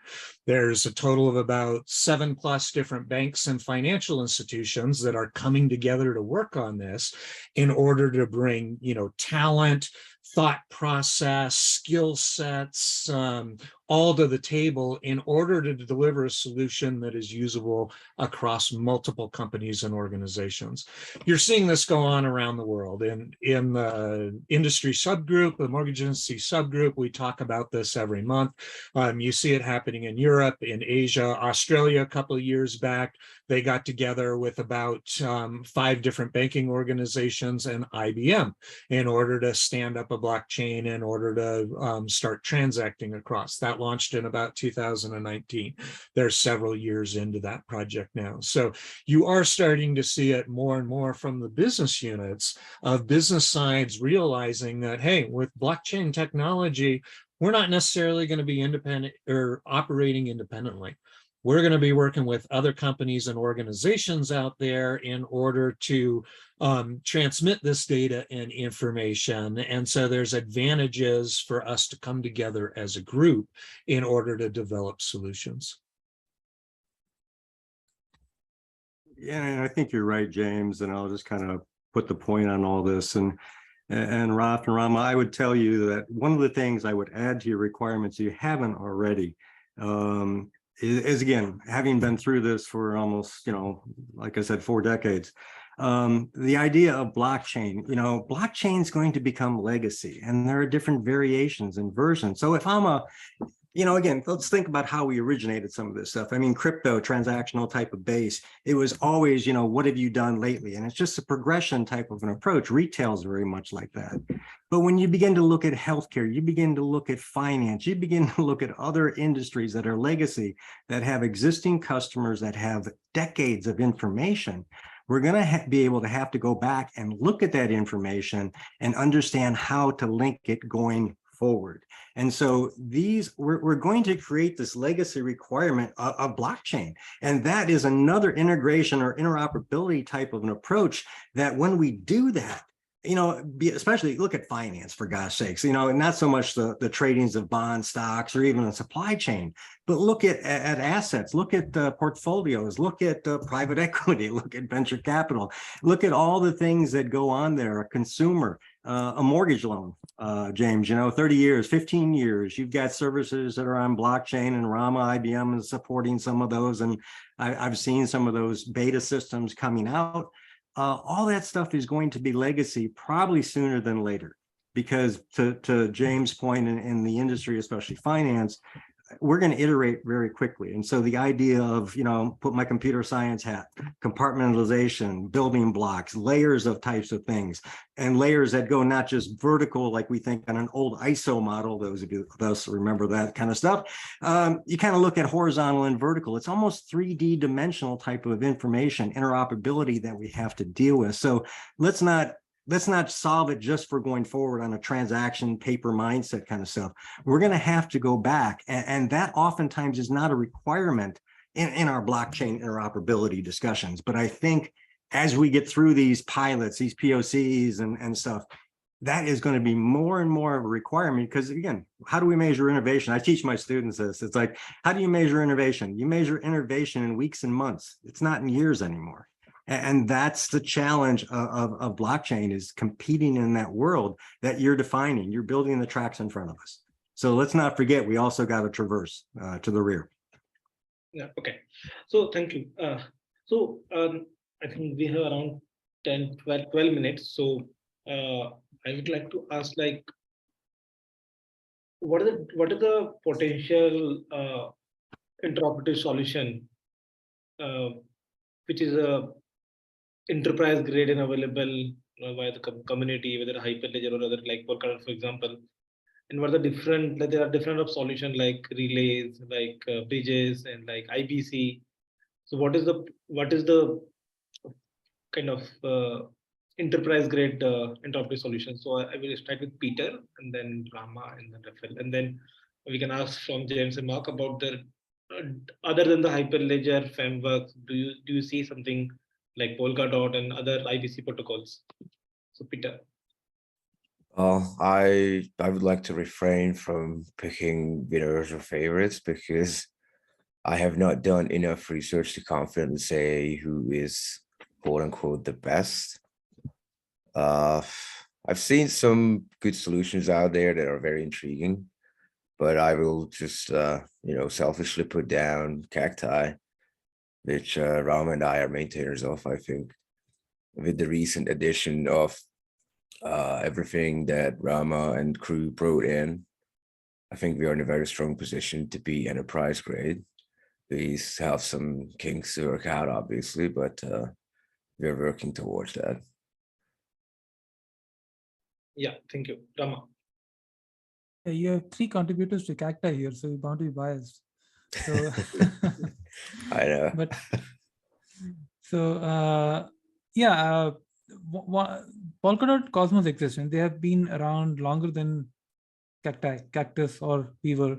When we started investigating interoperability, we actually looked at Polkadot and Cosmos, and we thought it provided a good solution, but it had some issues that, at least when applied to networks built on permission DLTs. The idea of using the Polkadot network as a hub or a Cosmos hub to exchange your assets seemed like this may be far-fetched for a lot of different private networks that people are building. So what we thought and what we tried to investigate at the time was a method that would allow networks to be able to interoperate on a one-on-one basis without having to rely on this kind of a third-party hub or infrastructure. And if you look at the details of how Polkadot and Cosmos work, they require either you subscribe to those networks as side chains. In effect, it involves some kind of subscription to that protocol, as well as some amount of intrusion in your network, in how your network operates, or you build a bridge to connect, say, the Polkadot network to a Hyperledger Fabric network, for example. We wanted to provide a more method that provides privacy by design and self-sovereignty by design, and enable networks to communicate with each other. Now, which solution is the best? I wouldn't want to assert an answer there in a forum like this. I think depending on what kind of networks you're running and what kind of situation you find yourself in, you might want to pick one or the other solution. Maybe Polkadot will work in your scenario, or maybe in a different scenario, Cacti would work. But I would say the relative pros and cons and what design features each of these systems hold important are very clearly called out. So if you can just read the documentation, you'll be able to make an informed choice. Okay, thank you. Rafael? Yeah, that's funny. When I started my PhD 2 or 3 years ago, I remember the idea was to conduct a survey on interoperability, and there was not a lot of stuff. There was already a lot of stuff, but compared to now, nothing. And I remember digging into Cosmos and Polkadot, and they were already talking a lot about interoperability. But as Rama mentioned, you require to use their central hub or the relay chain. That it's a sort of blockchain that mediates interoperability, right? And then I stumbled onto Cactus, which at the time was called Blockchain Integration Framework, and I started exploring it, which was very viable because you could control the degree of decentralization, and it supported quite well Hyperledger projects. So if you're to pick an interoperability solution, I think you have you don't have the best one, you have trade-offs. Cactus or cacti, I think very good trade-off is that it supports very well the Hyperledger community. So it might be well suited, as it was mentioned before, to be integrated with legacy systems. Tendentially, I would say private blockchains or permission blockchains would be easier to integrate with legacy systems. And the integration of the Weaver code now brings an additional layer of middleware that will be very useful if we want to use, for example, the secure asset transfer protocol on top of Cactus or Cacti. But there are still some shortcomings. For example, it's more difficult to connect to public blockchains because the focus of the project is in Hyperledger technologies. But the maintainers did one thing very well. They did a lot of things very well, but one of them specifically well, which was the plugin modular architecture. So we're actually contributed a plugin for Cacti called the Ubiquity plugin. Ubiquity is a multi-chain API that's developed by Blockdaemon that allows you to connect to public blockchains. So now you can compose, let's say, the Fabric plugin with the Ubiquity plugin, and you can connect Fabric to Bitcoin or Fabric to Avalanche, Fabric to Solana. You can relay messages using the Weaver components, so using the relays, and you can do that. So I think you will be able to do very interesting things in the short future. I think we should leave it for motivated researchers, innovators to find out what we can do with all this technology. Yeah. So Mark or James, like beside the Hyperledger perspective, because you have seen the many years of experience, 25 and 40 years of experience. So, and seen many legacy interoperability in the past.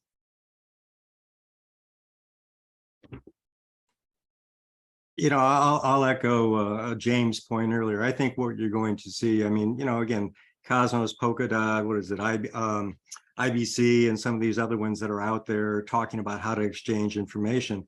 I think if I were to put my business hat on, and oftentimes in our business, we talk about Amazon, we talk about the Fortune 50 or the Fortune 100, folks like IBM, people that have the wherewithal, Oracle, to do this type of stuff and to kind of dominate the industry.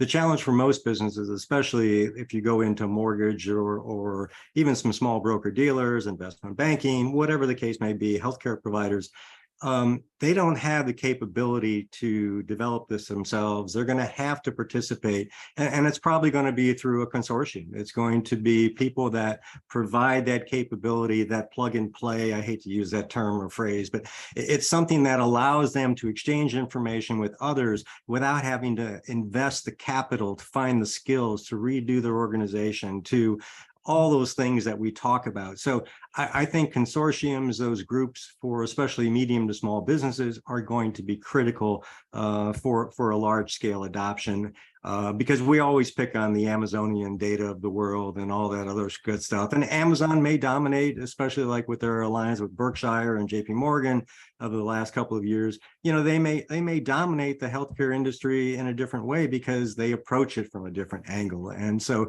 they may provide those portals, that capability, that interoperability, whatever we want to term it. So I think that's all going to happen, but I want to make sure I leave time for James. But I think this is an evolutionary thing. I think there are a lot of people trying it, but I don't really see a clear front runner. I mean, I've seen a lot of great stuff out of IBM in terms of leadership and thought process. Same with Deloitte, McKinsey, whatever. But getting that into the real world, that's a different world. And that's where we got to go from research to something else. James. You've got just a great point, Mark. As a just kind of little side basic analogy, it reminds me of the whole VHS and beta, days and who's going to win out in the end. But, in this environment, we've got more than just two big players going on. So, Exactly. when we think about interoperability solutions, obviously my, esteemed technology partners on this call can talk out about it at a much more in-depth level. But whether it's via token swaps, token bridges, contract calls, things of that nature. When you boil it down from a business side, it really comes down to a few simplistic points, I think. And that is you're looking for seamless integration between these blockchains for the end user. The end user shouldn't know the difference or even care where that information is coming from. And that needs to occur in real time. So that's from the end user perspective. And then the business perspective, you're looking for the most cost-effective solution. That involves both the stand-up cost as well as the long-term maintenance costs. And you're looking for what's going to deliver you the greatest ROI. And, much as Mark indicated, I don't know that there's a, big key player out there. I've looked a little bit at IBC. I'm, clearly not an expert in that realm. But one of the things that I saw with IBC that I really liked is that, it connects the blockchains without the need for those blockchains to be communicating directly. Instead, they're able to send packets of information back and forth via dedicated channels or smart contracts or, other forms. And ultimately, it's going to be that type of solution that I think is going to win out. Thank you. I think we have time up, but I think I want to if Peter add something new because he's late. So, and then we can close the discussion. Yeah, Peter. Thank you, Kamlesh. So I just wanted to say in 30 seconds that for everyone to advance interoperability and the standardization, everyone has to chip in. So I'm really talking and encouraging to everyone here on the call. If you ever find yourself in a situation where you could make a little bit of a trade-off with, 10% more effort from your side, but then you could actually work together with someone on converging, then please put that extra effort in. That's been my guiding light with being a maintainer in Cacti. I always try to, I hope people who I've worked with will confirm this instead of just calling me on it, but I always try to make compromises just so that we can move forward instead of fighting in the trenches and silos. That's it. Sorry, I just wanted to make sure I say that because I think that's the most important message about it. Yeah, thank you, Peter. Thank you, everyone. Rama, James, Mark, and Rafael. It's great to be here. All the people from the different communities in the Hyperledger, especially Weaver, Cacti, and Rafael. I have read all the Rafael's papers in the interoperability aspects, and I following him. I know Rama personally. I met him in the Global Forum this year, and everyone following the Peter. I don't know that much about the James and Mark, but I think you're also part of the Hyperledger community. So it's great to be here, and thank you all. Thank you very much. Thank you. Thanks. That was great. Cheers.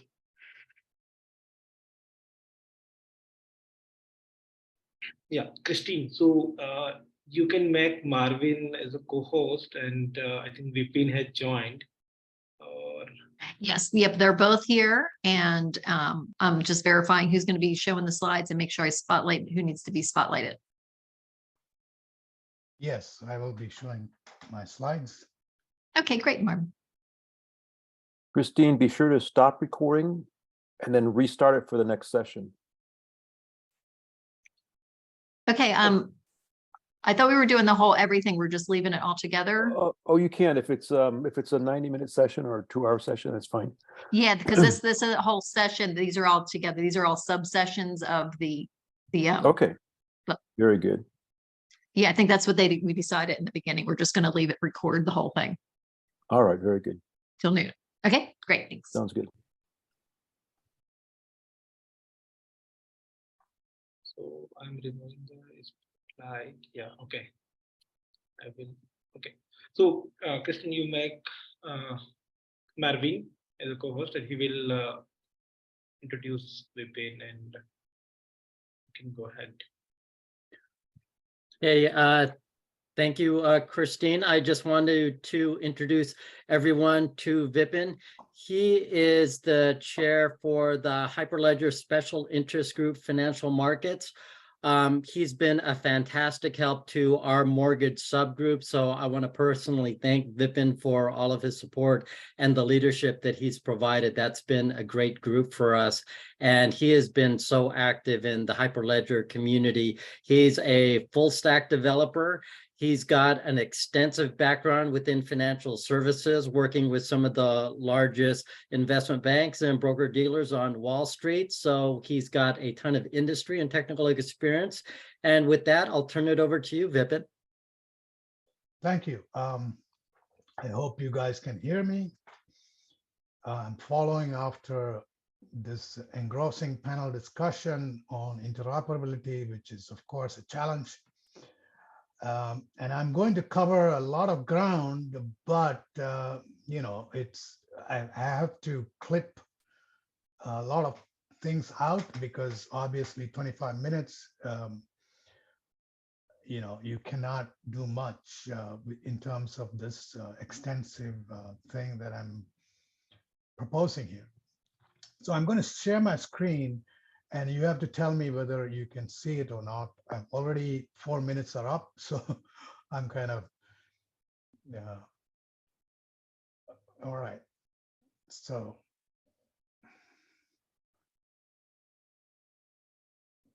sorry. It's always a little challenge because I'm doing it on my laptop. It's okay. Okay. I'll have to go into presentation mode on the other screen so that you guys can see that screen, I hope. We can see it, yes. Okay, now I'm going to go into slideshow mode. All right. Session keynote supposed to be about a holistic Beautiful. open source view of the blockchain solutions. So let's start with, you know, the basics, of course, which, so there are a lot of different interpretations of what a blockchain is. And I have listed them here, but there's no need for me to read them because, you know, you're familiar with most of them. But I just wanted to highlight the fact that there are so many different views of this particular technology. But the last one is what I subscribe to, which is a mutualized source of truth, which is a little abstract, of course, and it's an emergent quality, meaning it's not just because of this technical nature or because of the smart contracts or because of the messaging platform or anything like that. So there's also a list of capabilities which people often quote, which is, you know, resilience, that it is tamper-proof, and it is non-repudiable, boundaryless, so on and so forth. But some of the things are interrelated because without being tamper-proof, it cannot be non-repudiable, for example. So I'm not going to dwell on all this. So basically, we come up with a situation like this, the blind man and the elephant, because everybody's looking at it from feeling it and saying different things about it,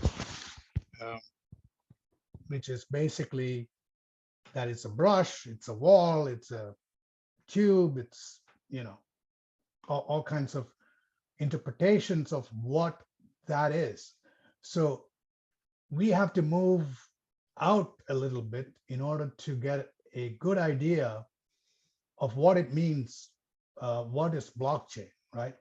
Not only what is blockchain, but this talk will focus on what will get us to production. That's the main aim of this talk. And I am doing this because let's say I have experience creating solutions on blockchain and using all the different technologies that I'm going to talk about here. So that is based on systems thinking. Basically, it's a large scale, some of these adjectives or attributes are common to all large systems. But the last two are very important: impermanence and imperfection. Most blockchain folks would say impermanence is not even a given because they want it to be persistent through time and space. But unfortunately, impermanence is our lot in this world. And so we have to think about a way to transition between the different, let's say, the different releases that we are going to do. And some use cases, you're already familiar with most of these use cases, but the main thing to note here is that they cover a lot of ground. And every day, I mean, this is only some of the use cases. There are so many. So I had created this slide a long time ago, basically trying to look at the blockchain as a normal architectural system with consensus, the network, data, and so on as layers, and then segmenting the layers, the whole ecosystem into the endosystem, which is inside the DLT platform, and outside the platform, the exosystem. So the exosystem interactions are data and code. When I say data and code, I mean the oracles. I mean any kind of data that comes into the system from the outside, including cryptographic signatures and other items. And code, of course, is the smart contracts that you deploy. And overlaying all this, and of course, on the other side is the where you query the, so where you query the data or the transactions or the blocks, the metadata of the system. Then of course, there's the persistent data that is, it doesn't give you any notion that this data is replicated across multiple distributed systems or anything like that. It's just a sort of a view, an abstraction of the system. But there is still the notion, there is a internal system and there is an external system. Obviously, there's any system, any technical solution is only useful when it interacts with the outside world. Now, I've tried to put together a list of things that any serious blockchain use case has to take care of. That contains identity, oracles, risk management, standards, wallets, vaults, orchestration, and the law. But this is obviously not a complete list. It is what I just came up with, but these are some of the items that I've had to deal with when creating a blockchain use case. And let me tell you that I have done it. I've done a particular use case all by myself from front to back, from deploying a blockchain use case to, from coding smart contracts, deploying the blockchain to all the, to the front end, the user facing component. So I know a little bit about what I'm talking about, not just this is not just theory, and this is not a way to say, okay, the systems view of blockchain is so complex that we should not be basically frozen in fear, but obviously other systems that contain complexity have been addressed before, but we have to accept the fact that we need to make changes to improve the system as we discover problems or any kind of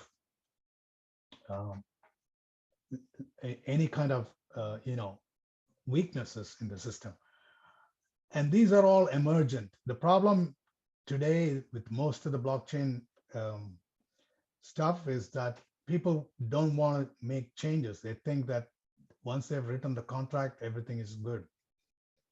So I'm just listing all these the circles that I had in the previous diagram to show those items. Plus, I have a couple more which overlay everything, the cybersecurity and the privacy aspect, which are not coded fully.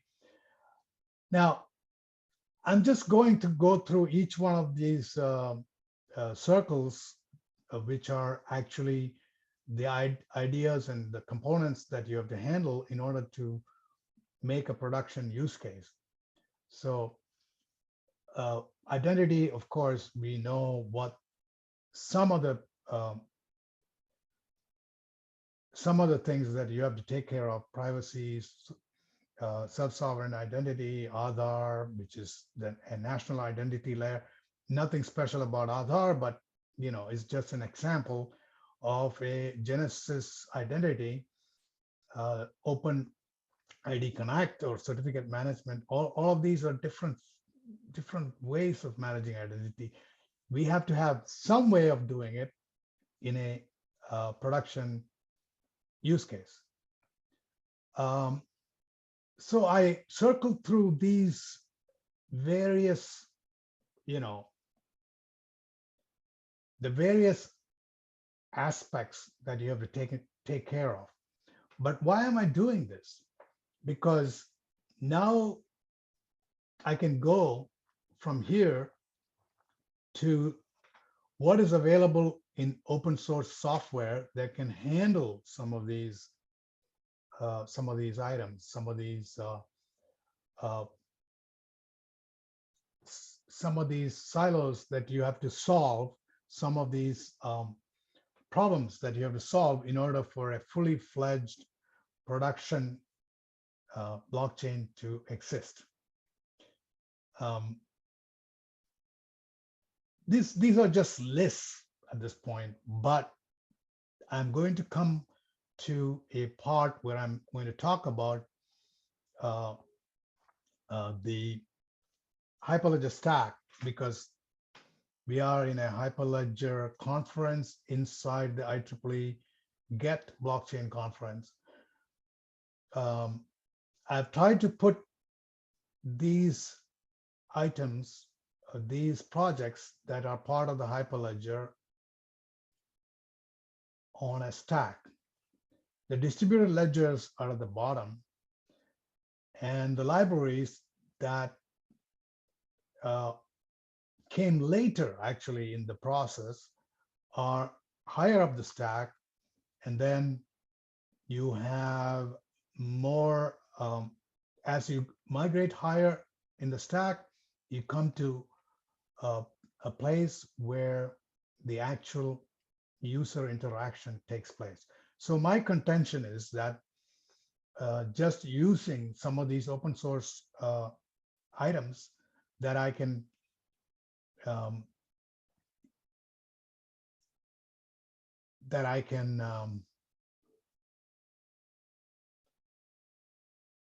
address those circles that I saw in my diagram, which is basically a systems approach. And how can we do this by using the knowledge and the experience and the skill that people have already contributed, right? So in the distributed ledgers column, you can see that we go from very, like a specific thing like a Hyperledger Fabric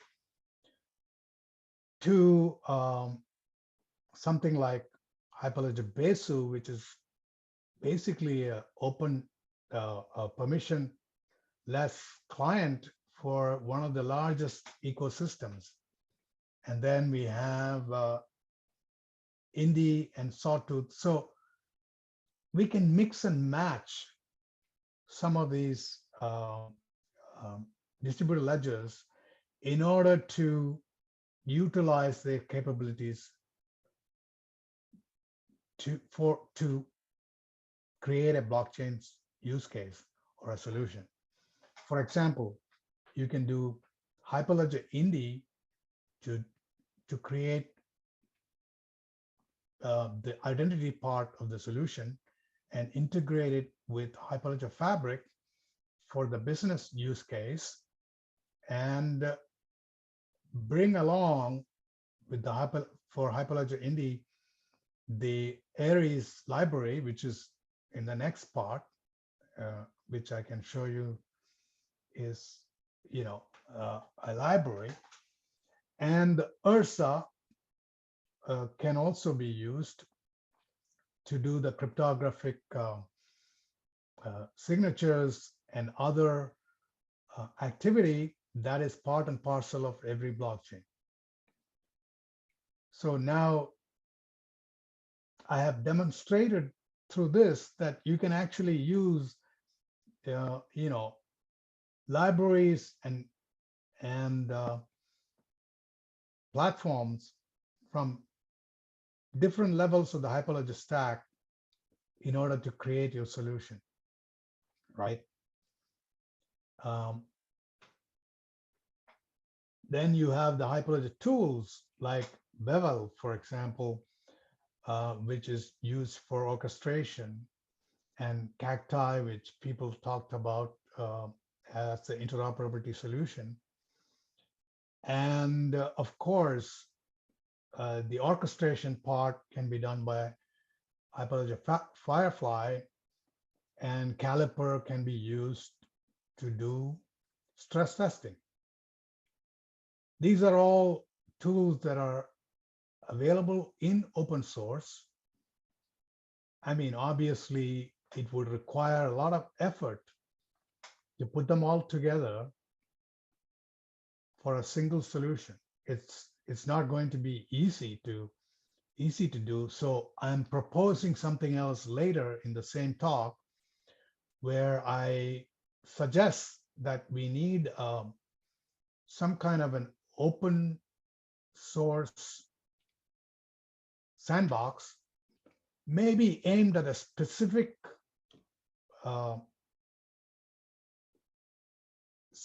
use case, like let's say CBDCs, because that CBDCs are in the air right now, and a lot of countries have created a public infrastructure to deal with CBDCs. So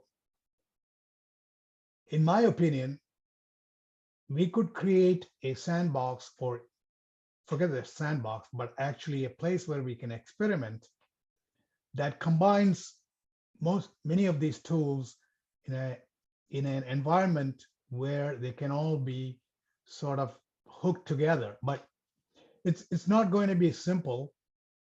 Maybe we can use Firefly as the overall orchestrator, and then we can try doing these kind of things. But I don't know how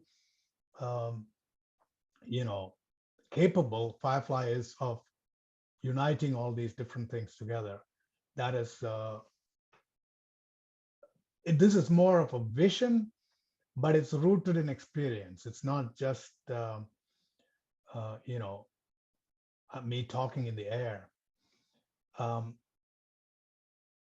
as I said before, Hyperledger started off with basic DLTs. Then we had the libraries. Some tools also came in, especially the explorers and that kind of thing. But libraries came later, and we're going up the stack. And I have a feeling we need some kind of a way to integrate most of these together. Now, I'm going to go in a totally different direction now with the Finos, which is also a part of Linux Foundation. Finos was to tackle the challenges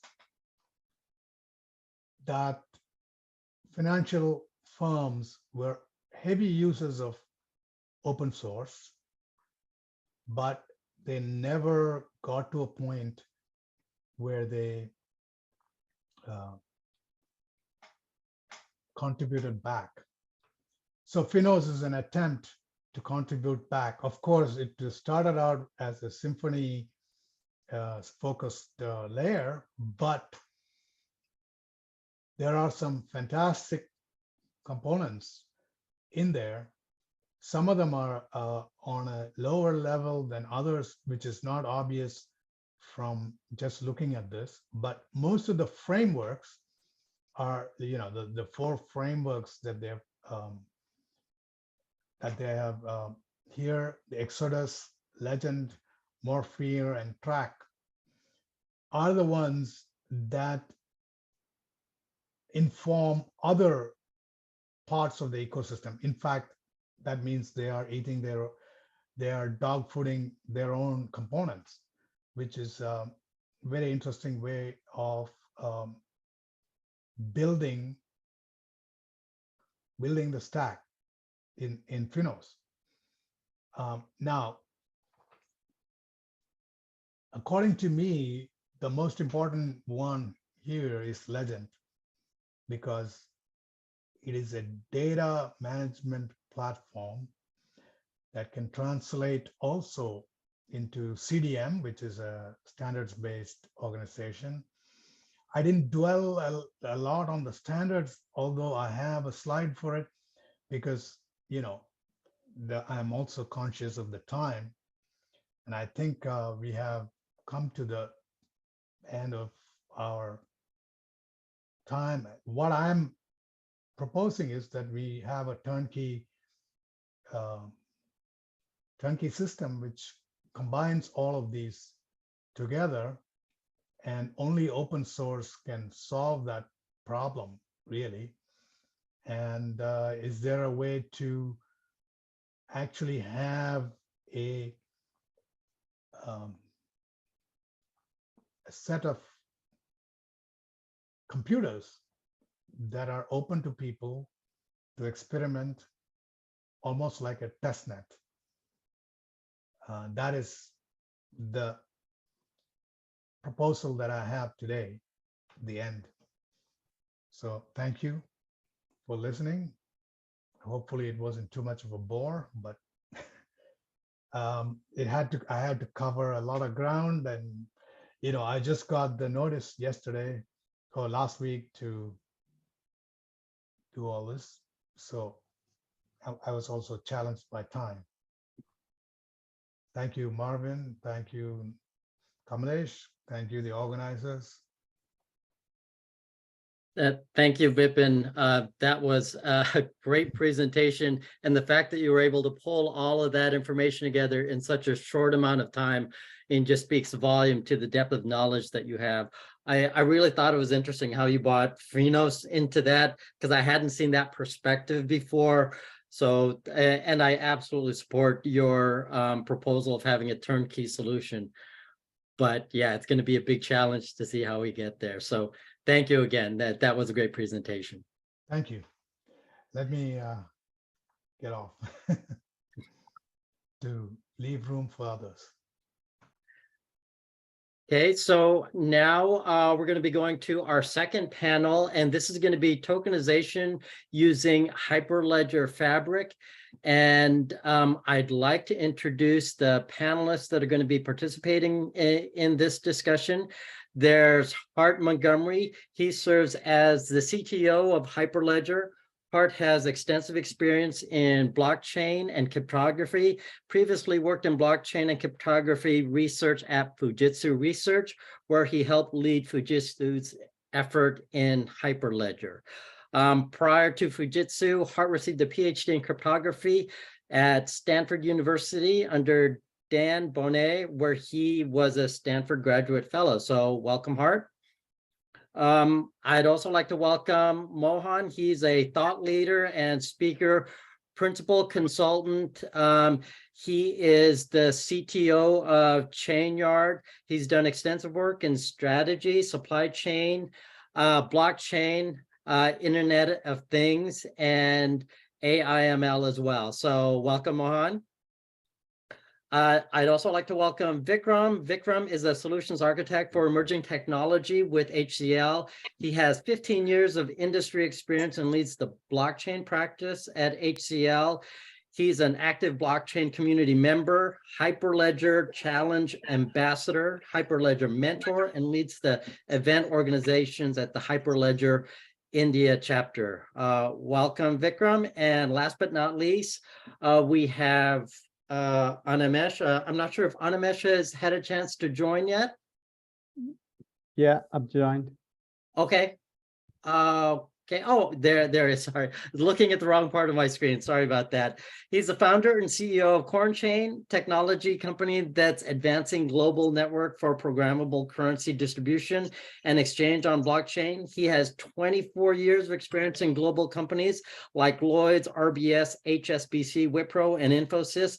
He's been delivering solutions in blockchain for large financial institutions since 2016. So we have a very experienced panel, and I think that's underscored by just the qualifications that these guys bring. So thank you, gentlemen, for joining us. And let's just dive right into our panel discussions. So I have a series of questions, and I'd like to take a similar approach to how Kamlesh manage the interoperability panel. We'll start off with the first question. I'll throw it out to our panel, and then we'll move on to the next question. So first question, what is tokenization and why is it so important? This is just a level set to bring some of our audience to as an introduction to the same level of knowledge as you guys have. So Hart, why don't I start off with you? Absolutely, sure. So I like to view, blockchain and a lot of the principles around blockchain very abstractly. So I'll sort of do the same thing for tokenization. So I like to view tokenization as the creation of a digital asset or digital object, really to be maximally general, that represents something in the real world. And that could be, everything from a fact of identity to, financial security, or really everything in between. So, it's really just a digital representation of something else is how I like to view tokens. Okay, great. I think that's a very good definition. Vikram? Yeah, hey, so, if you ask users of the technology, to them, tokenization means NFT and only NFT, right? But while, there are so many different type of tokens that are being leveraged, by the industry, for example, data tokens, utility tokens, of course, NFT, and, the fractionalization tokens, right?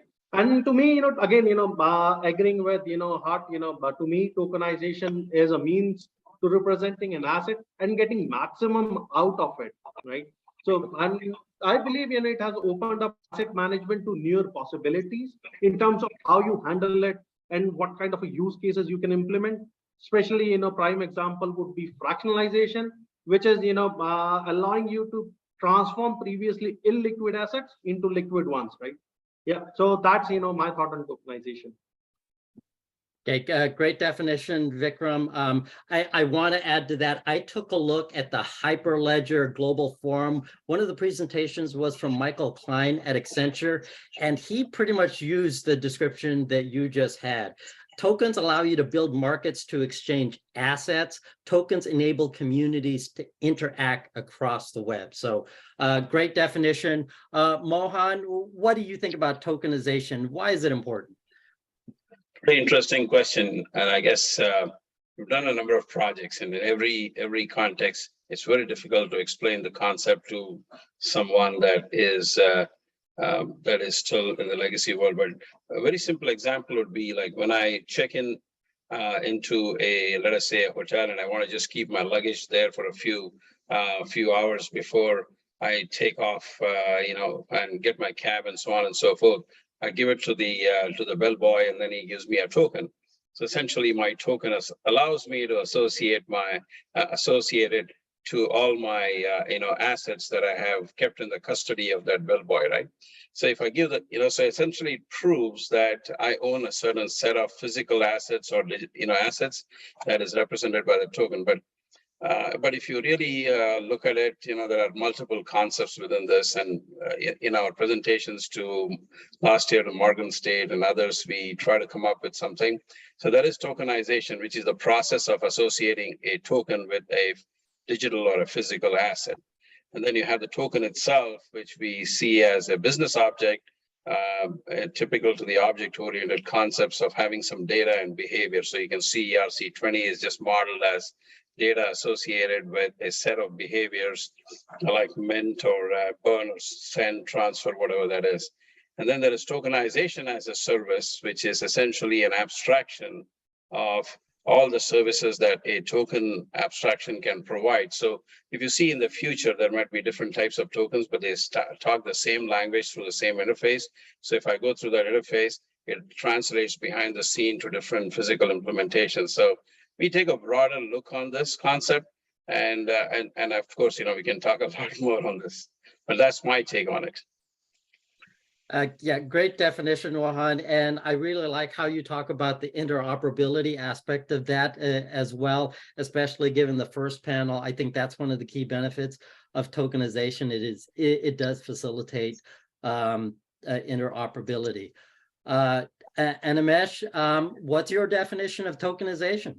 I think Hart has already defined the token. There's nothing else to be said. And then other panels already talked about how interoperability and other things. So since I come from a banking industry, I will give you a different perspective probably. So I mean, one of the greatest experiment has been recently done by Swift. So they have done about 7 use cases. And what it also projected that by 2027, that would be about 27 trillion also of assets will be tokenized.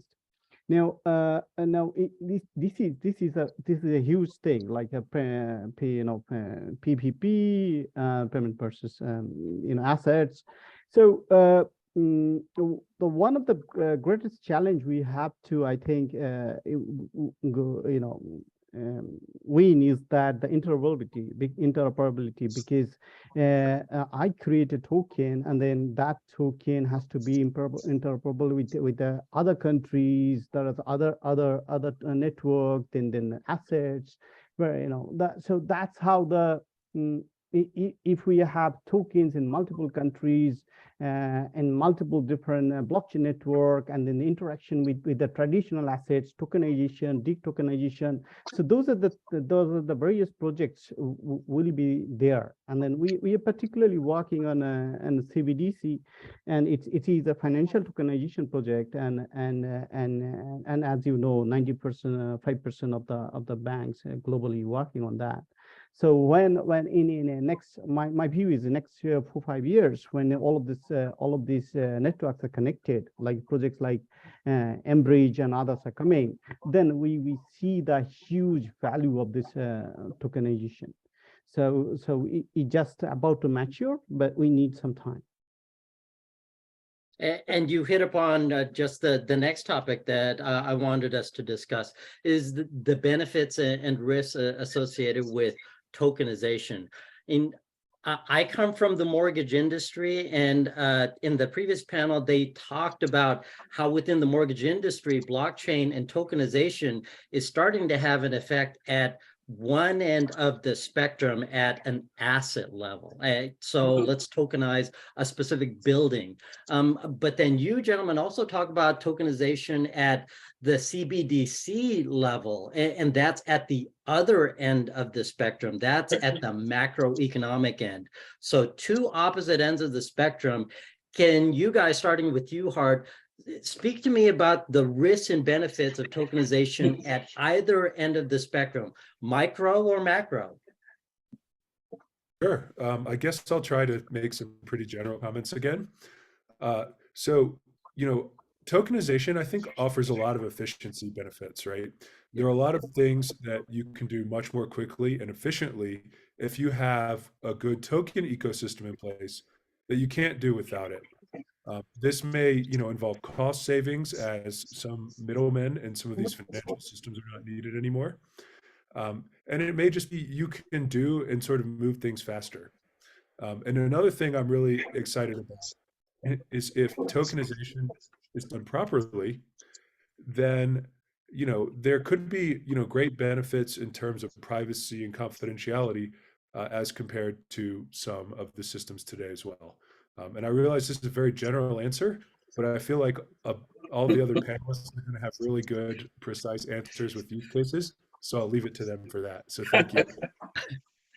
Well, Hart, you read my mind. I was going to use you as my straw horse, if you will, and then I'm going to toss it to Vikram. Oh, okay, play the devil's advocate for me. So what are the risks associated with tokenization? So question for me? Yes, Vikram. So to you, I posed the question. Hart gave us a definition for tokenization and the benefits. Talk to me about what you think the risks are from a devil's advocate perspective. So I think, the major risk that I believe, is that, while, tokenization does bring all the benefits, allowing, assets to be owned, managed, and trusted, and the trust in the record, right, which blockchain brings, tokenization and blockchain together. But what I believe, the most risk, where I believe it still exists is that, with, the major risk factor is we have not completely removed the middleman or reliance on a party which is holding that asset for you, right? Even if, the tokens exist, but there is someone still there, we still have to rely on someone to create those tokens, right? We have to rely on someone to mint or issue those tokens. So if I'm, let's suppose representing an asset, let's take a very, a generic example of an asset. If you have an asset and, let's suppose I as Vikram, I'm minting that asset or creating that asset, and I'm issuing those tokens. While, tokens will bring value, they'll, allow you interoperability, but still you'll have to trust me, right? Or, let's suppose for example, if I'm doing a real estate use case, right? So in that case, whoever holds the real estate, the deal, you have to rely on them. So that's where, you are still not removing the middleman completely, right? Or in another case, for example, I'm working on a use case on art, artworks, right? Highly valued art. So this art is very highly valued, and, we are tokenizing it, right? We created an NFTs out of it. And, we are also doing fractional tokenization on top. We are doing storage. So we are doing so many things. But the fact of the matter is I still need people like art handlers who would, store that art in their warehouse. I'll still need insurance, which doesn't really. So yes, with insurance, it smooths your journey, but still, those insurers need to inspect, okay, where is it stored, so that, they can do all that insurance. So essentially you're relying on the fact that everything else is going fine. But yes, now I am the new owner or the partial owner, right? So if you are the complete owner, it's easier for you. You take the complete custody of the physical asset as well. But if you are, doing fractionalization, in that case, you're not taking the complete, access, right? So you're relying on someone to provide you or give you that guarantee, right? So that is where I believe, the risk is still there. Okay, Vikram. So Mohan, do you agree with that risk, or do you think that that risk can be mitigated?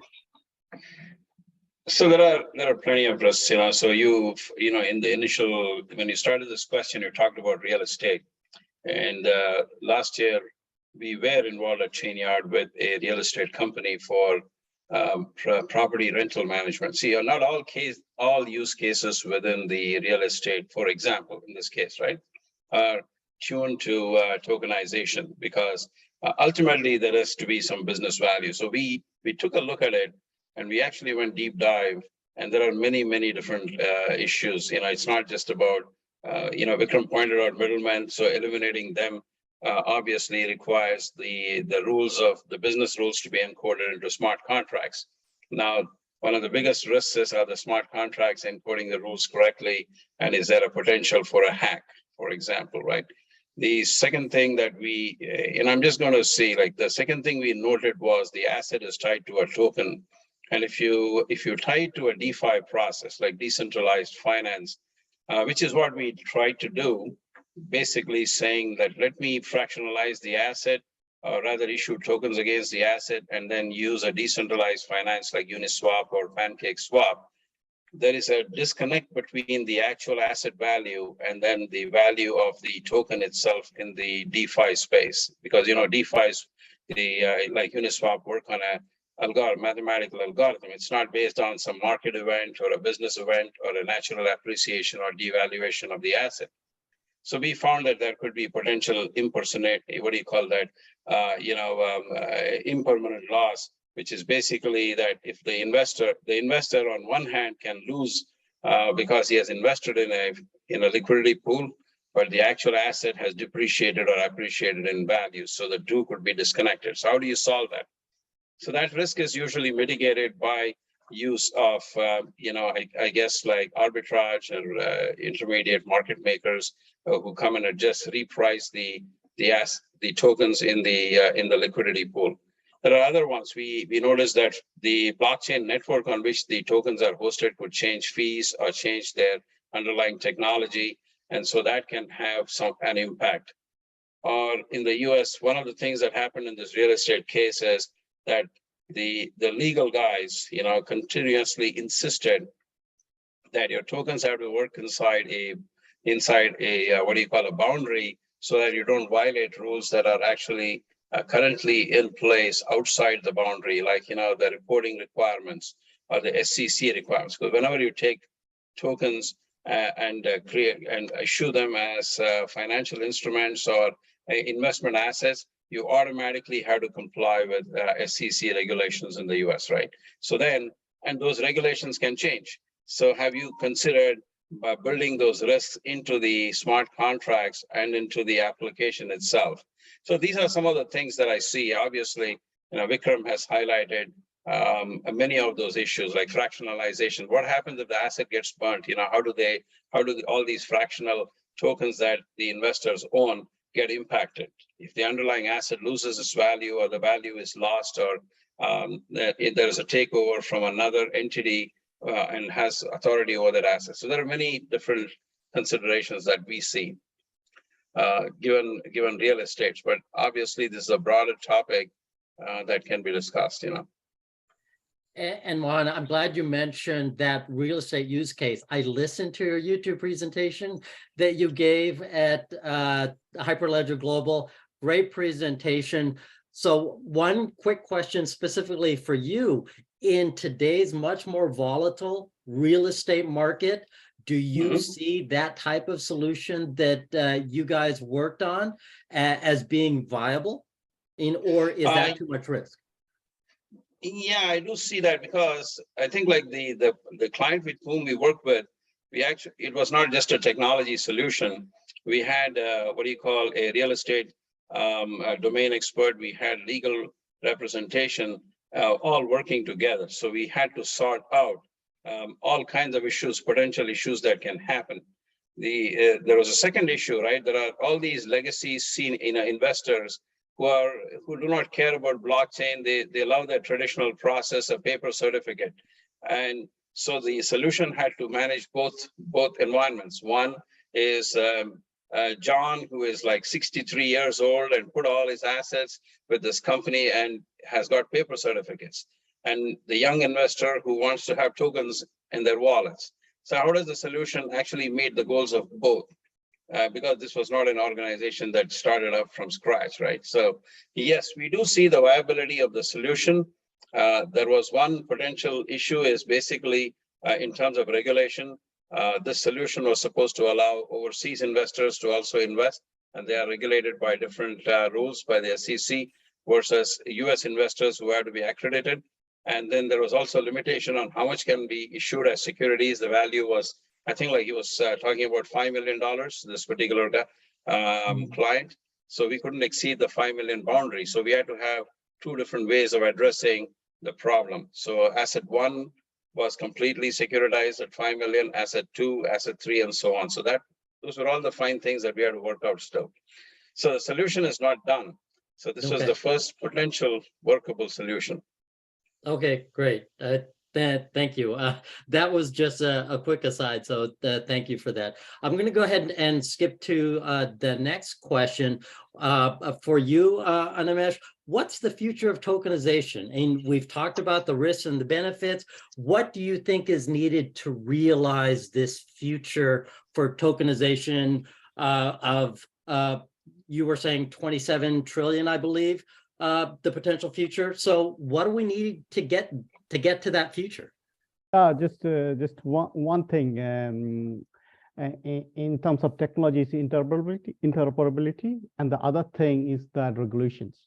So if you see, so interoperability will help you to move tokens around globally, but the regulation is primarily needed because if you think about the phenomenon we had with the Terra Luna, right? So we say, okay, stablecoin is great. And I come from the payment industry. You know, if we use the stablecoin for international payment, it would be the perfect world. We'll save so much time and the cost because all those you know, the correspondent banks are there. You have to go one hop to other hop. And then sometimes you even don't know how much it will cost you for the payment, and that's a huge thing you can do. But what happens is that if some stable coin is there and if it is not regulated, so what would happen is that and then these guys are claiming that we are very cheap. Now, what is the wonder they're doing? The wonder is that they're more like operating like banks, like a fractional reserve. So they will have some amount of money.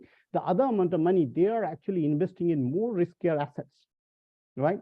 So we are regulating banks, but if we can regulate these guys, then we can actually get value out of that. Now there is a tricky point though. You might, so let's say Fed has the option whether they would regulate a stable coin there, or they would have their own CBDC. So if you want to regulate the stablecoin has to map with the dollar, right? So they have to have this reserve, and the stablecoin is not a legal tender. But if you introduce CBDC, that becomes a legal tender. So that becomes more efficient. So in future, the way I do not see a future of a private stablecoin, because for Fed, you know, that regulating a stablecoin market doesn't make sense because the US supremacy is there. They want people to reserve, like maintain US as a reserve currency for foreign exchange. They don't want a private stablecoins for the other companies to reserve it for payment, right? So it makes sense for US to go ahead with their, you know, US digital currency, CBDC, which is actually a stablecoin. And so all the countries are trying to do the same. So essentially, we will have this combined big network. Either that would be combined by the SWIFT, by the projects like Enbridge and other things. But essentially, so those two things are needed. Just to reiterate my final thoughts is interoperability, because multiple technologies will be there, and the regulations, which is obviously come from each country.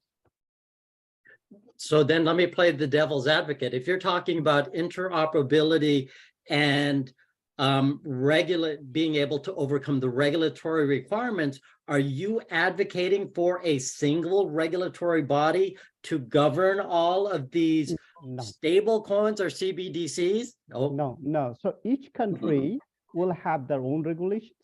Right. Yeah. And then that will be defined by that country. But when, let's say, if you are talking about Embrace project, when you interchange the tokens, so it will make sure that it actually complying with the both countries' regulations. So like the way we have, right? We are doing nothing new. Okay, Hart, you were shaking your head emphatically when I was playing devil's advocate. So explain to my simple mind why I'm wrong. I totally agree. That each of these tokens will be, well, not necessarily each, but these tokens will generally be regulated separately, right? They'll be tied to what we usually call an issuer. Whoever creates the token, whether it's an individual or a group, and the issuer will have policies associated with each token. And it in theory at least should be a matter of just when you're swapping tokens or using tokens, making sure that you follow the regulations associated with the token. So I think this is as it was pointed out, it's is what happens today, and I see no reason why this can't happen in a token ecosystem as well. Okay, Vikram, did you want to add anything to that discussion? Yes, definitely. Those were good and interesting points. And I'll also mention that I'm not sure if Animesh was referring to the same report, but the World Economic Forum report suggested that 10% of the global GDP will be stored in blockchain by 2027. 10% of the global GDP, right? So that I'm not sure if Animesh was referring to the same report, but yeah. So I also came across that. And then if you talk about the future, right? So I see the future of tokenization being very bright. So because it has it has created new opportunities and definitely has tremendous potential to allow businesses to access to new demography of customers, right? So that's where customers are quite keen on joining this tokenization journey, because they want to leverage that unbanked population, or previously for example anything that costs like high value, like as I mentioned, right? And again some other use cases that we are doing, so as Mohan also mentioned that exchanging currencies and the stable coins, they are all definitely, and regulations do come into picture, right? So in that case how we, so some places it has been circumvented, like okay, we'll do trading, because if you do regulations many a case come into picture when you are actually trading in someone investing in US dollars and withdrawing in maybe Swedish kronas, right? So then there are so many regulations that you need to follow. But unless you are actually dealing with selling something in buying something with US dollars and selling something with US dollars, that's where regulations are a bit easier, right? And of course the location and the geography also comes into picture. So those are some of the challenges that we have been dealing with. So but I believe those challenges would be solved, can be solved, but what is needed is first of all ease of for customers to actually adopt this tokenization journey, right? They need something which is simplified, faster, and will allow easier adoption to tokenization. That's where many of our customers are, that's what many of our customers are telling us, right? And that's where we also preach some of those things, and we even created a framework specifically for that. And again definitely we need interoperability, as Animesh mentioned, but in addition to that we need standards, because that is again one of the things that keep coming up, that should I wait for standards to mature, interoperability to mature before I jump into this bandwagon, or should I jump ahead of the curve and and invest into it, right? So that is where I suppose the things are. But definitely tokenization has a very good potential, and so many use cases, so many innovative use cases and new use cases that previously were not there, and I thank blockchain for it, right? because otherwise, the traditional means you can't really, implement those things. You can't really, put trust into into code, right? Because you still have to rely on someone. Yes, even if, no matter how beautifully smart contract we write, no matter how many regulations we try to follow with it, the end of the day, of course, decentralization helps, but still the risk was still there, but we do, keep working around it to mitigate it, to reduce it, right? So the future, looks quite bright and promising, and I love the use cases in, that, tokenization brings. Okay, Vikram, you threw a lot of stuff at me, so let me see if I can pick and choose from some of the stuff that you've mentioned, because that was all fantastic and relevant information. You talked about standards, you talked about interoperability. So Mohan, let me lead you off. So in the mortgage industry, in the US real estate industry, we have the organization called MISMO. That's supposed to be the industry setting standard for mortgages in the US. How can we set up, or how can we, using blockchain and tokenization, develop the same type of standards, but still understanding that MISMO has been very unsuccessful in implementing standards in the US just for this little niche? How can we do something similar for tokenization across a much larger arena? It's a pretty interesting question. So let me think, because I'm not a mortgage specialist, but interestingly, we've done a few mortgage projects, and tokenization was not suitable for each one of them, right? So there's a project in which there is a mortgage company or a building company that turns over assets and then resells them. Okay. So in that example, it is collaboration between contractors, the main contractor and all the service providers, and then turning around the bank, the insurance company. So here we found that the potential for using tokens is mainly as a payment to all the service providers, so that money is not locked, but instead these service providers accept tokens, and you reward them further through some incentives such as interest payments, which materializes in more tokens, and they can reinvest that. So that was the model that we proposed to them. Obviously, it did not fly because the concept was a little more complicated, and then there was more detailed analysis required to see how that will work. But overall, the client was able to put together a model that they could take to their own investors.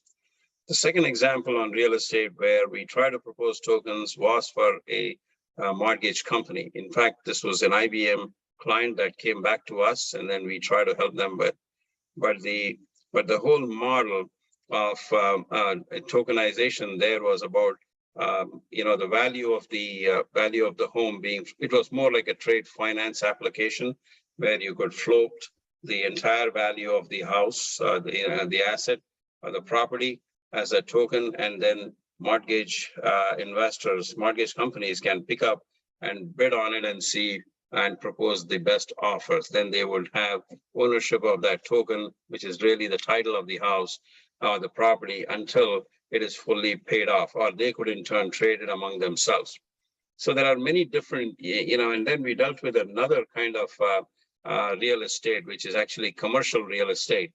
The commercial real estate company essentially was building assets, and they're all in different locations. And I could say it is energy assets for the essentially building a grid. There are a lot of people in America who basically put together a windmill or a wind farm, or they put together a solar panel and then they hook it to the grid. So these assets have titles. So collectively, they are individual assets, and together they have a title that is located, and that is tokenized and available for the purpose of trading. So tomorrow, so suppose this asset is tokenized and Duke Energy or Pacific Energy wants to buy that because they see that this asset is profitable for their grid, they could in fact purchase that token. So there are like various different use cases. So coming to a standard for any of these use cases will require some level of thought. There is some level of standardization, of course. The ERC20, ERC721, the Ethereum standards actually started to establish a sequence of standards. And then came the token taxonomy framework under the Interwork Alliance. They try to standardize the way by which tokens can be modeled. And I have not really seen much traction or progress in that space. So the Interwork Alliance proposed the TTF, which basically defines, proposes how to deal with different types of tokens, whether it is security tokens or utility tokens, and how can one model them using the token taxonomy framework, segregates them into behaviors and attributes and so on. It essentially layers it out so that it's easy for anyone to adopt that. But I have not seen much traction in the token taxonomy framework itself. So there is more work to be done in terms of defining what the metadata associated with mortgages are and whether which portions of that could be tokenized, which portions of that are really part of an application. I mean, that's my current take on it. I definitely cannot figure out how to get a standard into that mortgage industry. Okay, thanks, Mohan. I think you and I are on the same boat. We still haven't figured out how that's going to get done. So Animesh, let me toss the question over to you. Let's take the question and move it from mortgage/real estate to, I think you're more on the financial services, financial instrument perspective. How would you tackle it from a financial instrument, from the investment perspective? I mean, if you think about the bond market, right? So, yeah. So currently, I think there are multiple experiments are happening around the world. So I think French central bank, HSBCs, and a few of them together, they are doing atomic swap. So like, you get the tokenized bond and you send the money. But these are all developing at this point of time, and they all got good results, right? But the particular in the financial world, I think the huge amount of effort is going into particularly the currency tokenization, and as you know, few countries have gone live with that, and there's a huge push on that I'm talking about CBDC. There are multiple motivation behind that, and each country has different one. So some like, for example, we are about to initiate a project. So this particular central bank wants to mimic the cash, even the denominations. The reason is that they want to operate in the same way. For example, in today's world, the central bank does instruct the treasury and mint the cash, and when the cash is gone, it's distributed, and they don't know what the cash is, but they actually mint it. But in the new world, what is going to happen is that they will mint it, it will be distributed, but then they will also know, and they would also be able to program it. And then in this new world, what is happening is that their operation is not changing as such, because they are not directly controlling it. However, they are getting the intelligence. They can get all those macroeconomic viewpoints, like how people are using cash. Let's say you want to stimulate your economy, you just in a programmable digital currency world, you just you put a negative interest rate, and then people start to use the CBDC. So the central bank will get that intelligence right now, in more cash in the economy. However, they do not have to do anything as such, because the tokens are being circulated by these mostly with the commercial banks. So I think in the tokenization is going to greatly help the countries in terms of their creating a good financial health. as you know, the central banks mainly do three things like exchange rate, then the capital inflow, outflow, and then the interest rate. So all of those things, if you can, without spending much money on operations, and you keep the same structure of the two-tier structure, and then you program the currencies, then you are actually more informed about what's happening in the country. And then you can deliver the policy based on that. So I think in the financial world, the most important thing is going to be the CBDC. Yeah, and then that will then interlink with the bonds and other market, other financial assets. So yeah, so that's my thoughts.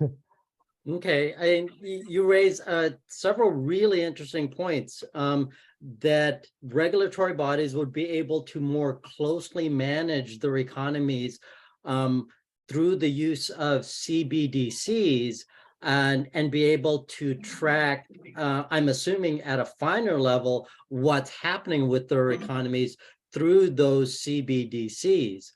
So, let me ask this question of you, Animesh. If I'm Paul Volcker, do you remember Paul Volcker from 1970? I love that guy. Okay, He's the inflation fighter man. Yeah, he's like a god in the Fed circles. Okay, so Paul Volcker, especially now in the U.S. So how would Paul Volcker view tokenization? Is this something he'd be in favor of? Yeah, I think there is a book I've recently read. It's called Mystic Power. So it's like central bankers, actually people without knowing, they have got huge amount of power. I mean, they can do things such a way, without you knowing, all your money is gone. So I think these CBDC is a fintech for central banks. So far, we have been doing fintech for commercial banks, and these tokenizations is going to help them hugely. And in terms of policy, and then in terms of real-time monitoring. Like, if you see most of the economists, right, they do modeling. However, they don't get this intelligence real time. They have the data, historic data. Now with the CBDC, they can actually see, okay, this is the policy and how it's going. It's a great thing for tokenization. And so I see a huge possibility there. Okay. Hart, you were nodding your head emphatically when I was talking about Paul Volcker. I just have to say, you're the youngest person on this panel. I doubt you know who Paul Volcker is, okay? And I'm just kidding with you. So what's your opinion? What do you think?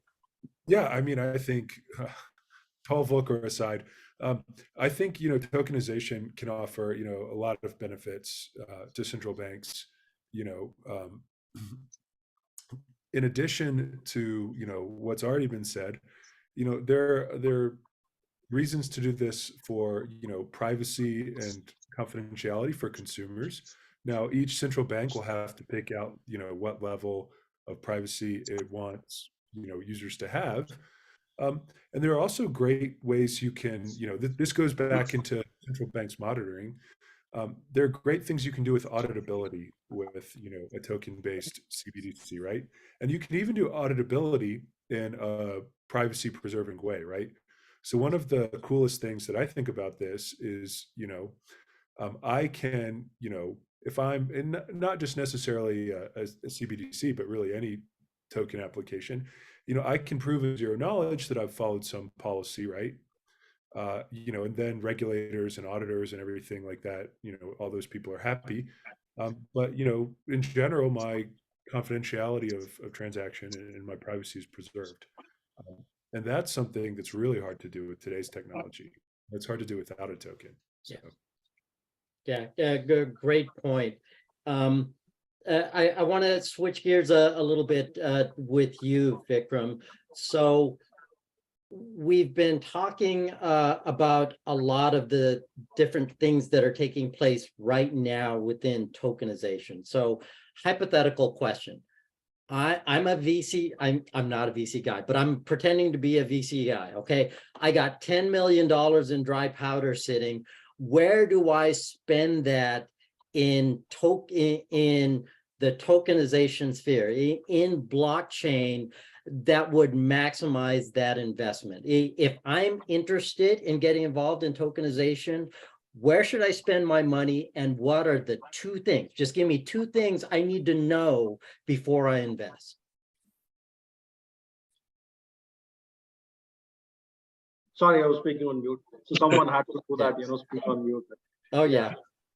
Yeah, so essentially, I hope that, when you're talking about, sitting on, millions of dollars of, and, looking to invest, I hope that you're talking building something, right? Building something that could help, of course, the industry, and of course, make you money. So I would place my bet on creating something on, definitely that can ease, as I mentioned, ease customers, journey in tokenization. Because if you look at tokenization, how I see tokenization is, first of all, you need someone, you need ease for users, right? So that is the very first thing you need. Users, not you should not be relying on techies like me to actually build tokens for you, right? So first of all, the solution needs to have that, right? So essentially, you should be able to create templates. You should be able to define what kind of a token you want to create, what kind of a contracts you would want to implement on that, like, and all should be done by not by a techie but a user, right? A user, like a business user. And then but finally that, okay, now at what stage those contracts need to be put in. So this is something that I suppose is definitely required. And right, so what this will allow you to do is you'll be able to define those tokens, you'll be able to create those tokens, right? And once you have created them, of course, you've created them to issue those tokens, right? So that's the third step in the evolution. Finally, once you have done that, you need to enable your users to be able to trade among themselves without being reliant on you. And when I say without being reliant on you, of course, we do need a platform currency, right? So any token, and that's where, I believe, of course, regulations also come into picture. That's where you need to take care of the regulations as well. The regulations, for example, US dollar, if you buy something in US dollar, it should, trade it as US dollar, right? You're not really, doing currency conversions, and don't get trapped into doing currency conversions along with it, right? And finally, once you have done that, a way to burn. If you create something, I think that is the demand from the industry, and that is something that one should invest in. So I'm speaking from experience because I heard to so many customers, but yes, this is this will cater to many use cases, I would say, but not all, because the way that I'm looking at use cases, and even in the tokenization space, for example, I'm working with a customer who want who is develop with whom I'm developing a current a token which will also enable you to give royalties. So owner should earn royalty as well for owning that piece of token. Or if it is about like, for example, I mentioned art, right? So in that case, getting rent out of it, or when that art gets displayed in museums, people should be able to make money out of it, right? So those kind of interesting use cases do keep coming up. And then another thing that I would definitely like to mention, I forgot to mention before, was banks are actually selling loans using tokenization. So not selling loans to their customers per se. I'm saying if I'm a bank and I have I'm actually servicing, let's suppose I've so 100,000 customers, right? I've given mortgage loans to them, but then I want to sell those loans. So what I'll do is I'll create a pool of loans, convert them into a token, and sell that token to another bank, so that new bank can now earn whatever that entails them, and then the last bank got money because of it, right? So all those are very interesting use cases. And again, how do you put standards to it? So that has that would always be a challenge. Like token taxonomy framework can do things, it can talk about, okay, how you should start your journey, but it doesn't take you all the way, right? How do you cater to such kind of use cases that keep coming in, and people keep inventing new use cases? So that is where my take is. Okay, and I'm really glad that you mentioned the token taxonomy. Several of you guys have mentioned that. That seems to be a great resource that I think needs to be taken to the next step. So Mohan, so same question to you, and I'm hoping you're not the person that says, sink your money into OpenSea and buy a whole No, bunch no. of Bored Ape NFTs. So No, in fact, I would change my thoughts, so most of the token conversation has circled around currency and cryptos, right? So we've done a number of projects. Essentially, our main focus in our company has been supply chain. In fact, Chainyard has a joint venture with IBM. It's a company that is in production in the last 5 years, and it has got some of the biggest names like Nokia and Vodafone. It's called Trust Your Supplier. So in supply chain space, we've done a lot of where really currency doesn't play that much of a role, rather than it's more utility. So we've done some use cases for manufacturing companies in terms of software licensing, utilization, and tracing them. So that's a token that is that has found common use. We have done federal use cases as well as manufacturing use cases. The second interesting use case, and I'm going to say what interests them all is to finally see if there is business values, right? So the business value is there because there was a loss of license tracking and tracing in these companies, both federal government as well as this tech company found value in that. They wanted to keep track of their licenses and then make sure the penalties are. The second type of use case we've done is grants management. We work with federal government to essentially work on a grants project where essentially government issues grants, and these grants are usually managed by level 1, and then it goes to level 2 and level 3. So usually there is no traceability of the money that is being spent. So tokens essentially allow you to trace the work performed and then allow you to redeem those tokens for fiat currency. So that is pretty interesting. Again, there is business value here because ultimately the government or the grants issuer, even if it is a nonprofit, is able to trace that the work performed essentially is valuable and that they are paying for that. Our own Trust Your Supplier, we took a deeper look at how can we monetize it, because you asked for 2 points. The biggest issue is monetization. How do I make money out of this? It's not, efficiency doesn't sell and effectiveness doesn't sell, but how do you make money? So we took a deeper look at Trust Your Supplier to see where tokenization fits. We've done some work on it, but I'm just going to give the surface level is we see that individual suppliers in our network essentially can advertise their assets. For example, manufacturing capacity. If they have capacity that is very valuable, then they can tokenize it and make it available. So now they're able to monetize on it because there are bidders who would pay a higher price to own those tokens. So that is one example of how we could monetize supply chain assets, like the availability of a rig. An oil rig is one of the most prized thing in oil search, right? Oil drilling and stuff. So it is usually rented. So you could tokenize the time available on this. So the 2 key aspects for investors are how do I make money and when will I make money?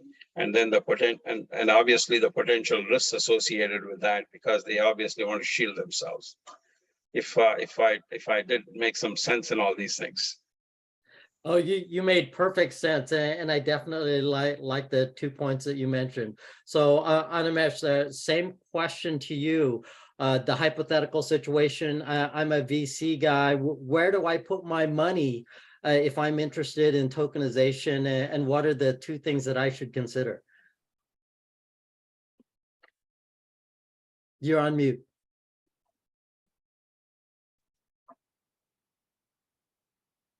I was first to be on mute. Okay. So,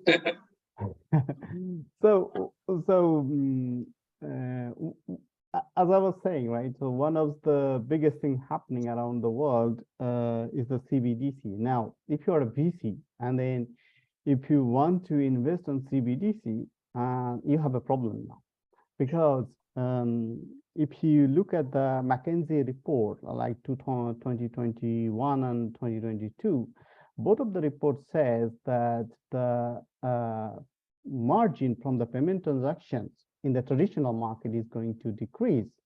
And then if you talk about CBDC, it's going to decrease further. So I'm a PSP.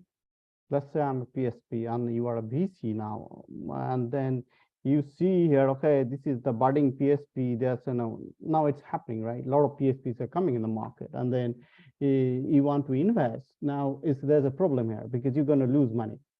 So how do you solve it? the thing can be done is that the payment market is actually changing. The landscape is changing. Instead of just and something coming is called embedded finance is something coming. So is it the CBDC and all of the thing putting together in summary, what can happen is that is a payment PSPs is going to be more about like commercial enablement, and inside that they would do all sort of thing to enable the commerce, and probably the tokenization and then the CBDC would give probably the minimum amount of margin. So as a BC, I don't know about the other industry, but in the finance industry, if you want to invest on particularly in this market maker or the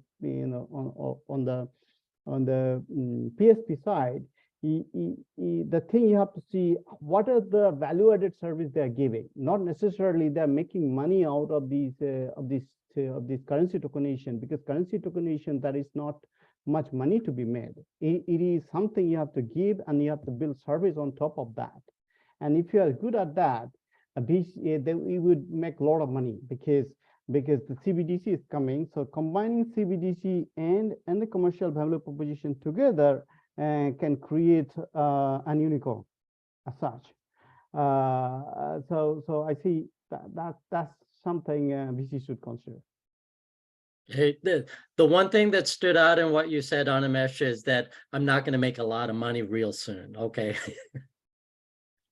Essentially, when you're talking about efficiency, right? So efficiency means it's also reducing the cost, right? Not necessarily you are making money. And then if you think about blockchain, it is always the multiple organizations, and you are trying to create an efficiency. That means somehow somebody is losing, right? And then if you are not creating enough volume and then creating this enough network, there's no money to be made. From the BC perspective, it's not a good thing. Yeah, and I think it's that last point that's most salient. Whenever I think about blockchain, to get the real value of it, you need an ecosystem. Correct. With a lot of parties in. So I think that makes perfect sense. We're at the end of the hour, so I was going to ask one more question, but I don't think we have time. I wanted to thank each and every one of you gentlemen for participating in this panel. I'm so impressed with the comments that you guys have made.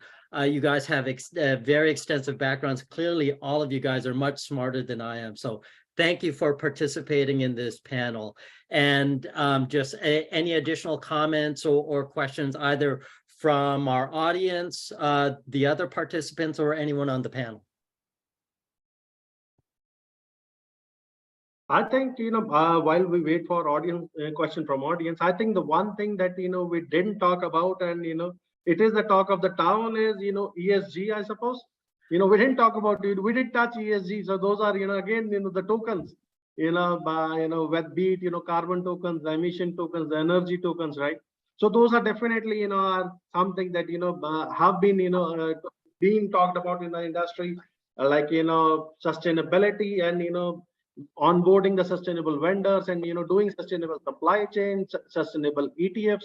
So these are all, use cases that are being, done right now, and, especially in the sustainability space and tokenization. Vikram, I think that's an excellent point. I actually just had to complete an ESG questionnaire last week. So yeah, it is a top of mind. Thank you. Yeah. Anyone else from the panel or the audience? I don't see any questions from the rest of the audience. Okay, guys, I think that's it. We're at the end of our panel discussion. So thank you very much, gentlemen. I appreciate your participation. Thank you. Thank you. Thanks. Enjoyed it. Time to sleep now. Thank you. Thank you. Have a good day, gentlemen. Okay, so just to wrap everything up, this brings us to the end of the Hyperledger track. I did want to just take the time to thank everyone that participated in this session. Daniela, Vipin for providing the keynote speeches, the panelists in the interoperability panel, the panelists in the tokenization panel. Your participation has really made this an interesting and exciting panel discussion and conference for me, and I think for all of the attendees. So just give you that thanks. And hopefully, if we have another global forum next year, you guys will be able to participate. I'm definitely going to be reaching out to you guys again. So thank you, everyone. Have a great day. Thank you. Thank you, Marvin. So thank you, Marvin. I think And I'm going to stop the recording.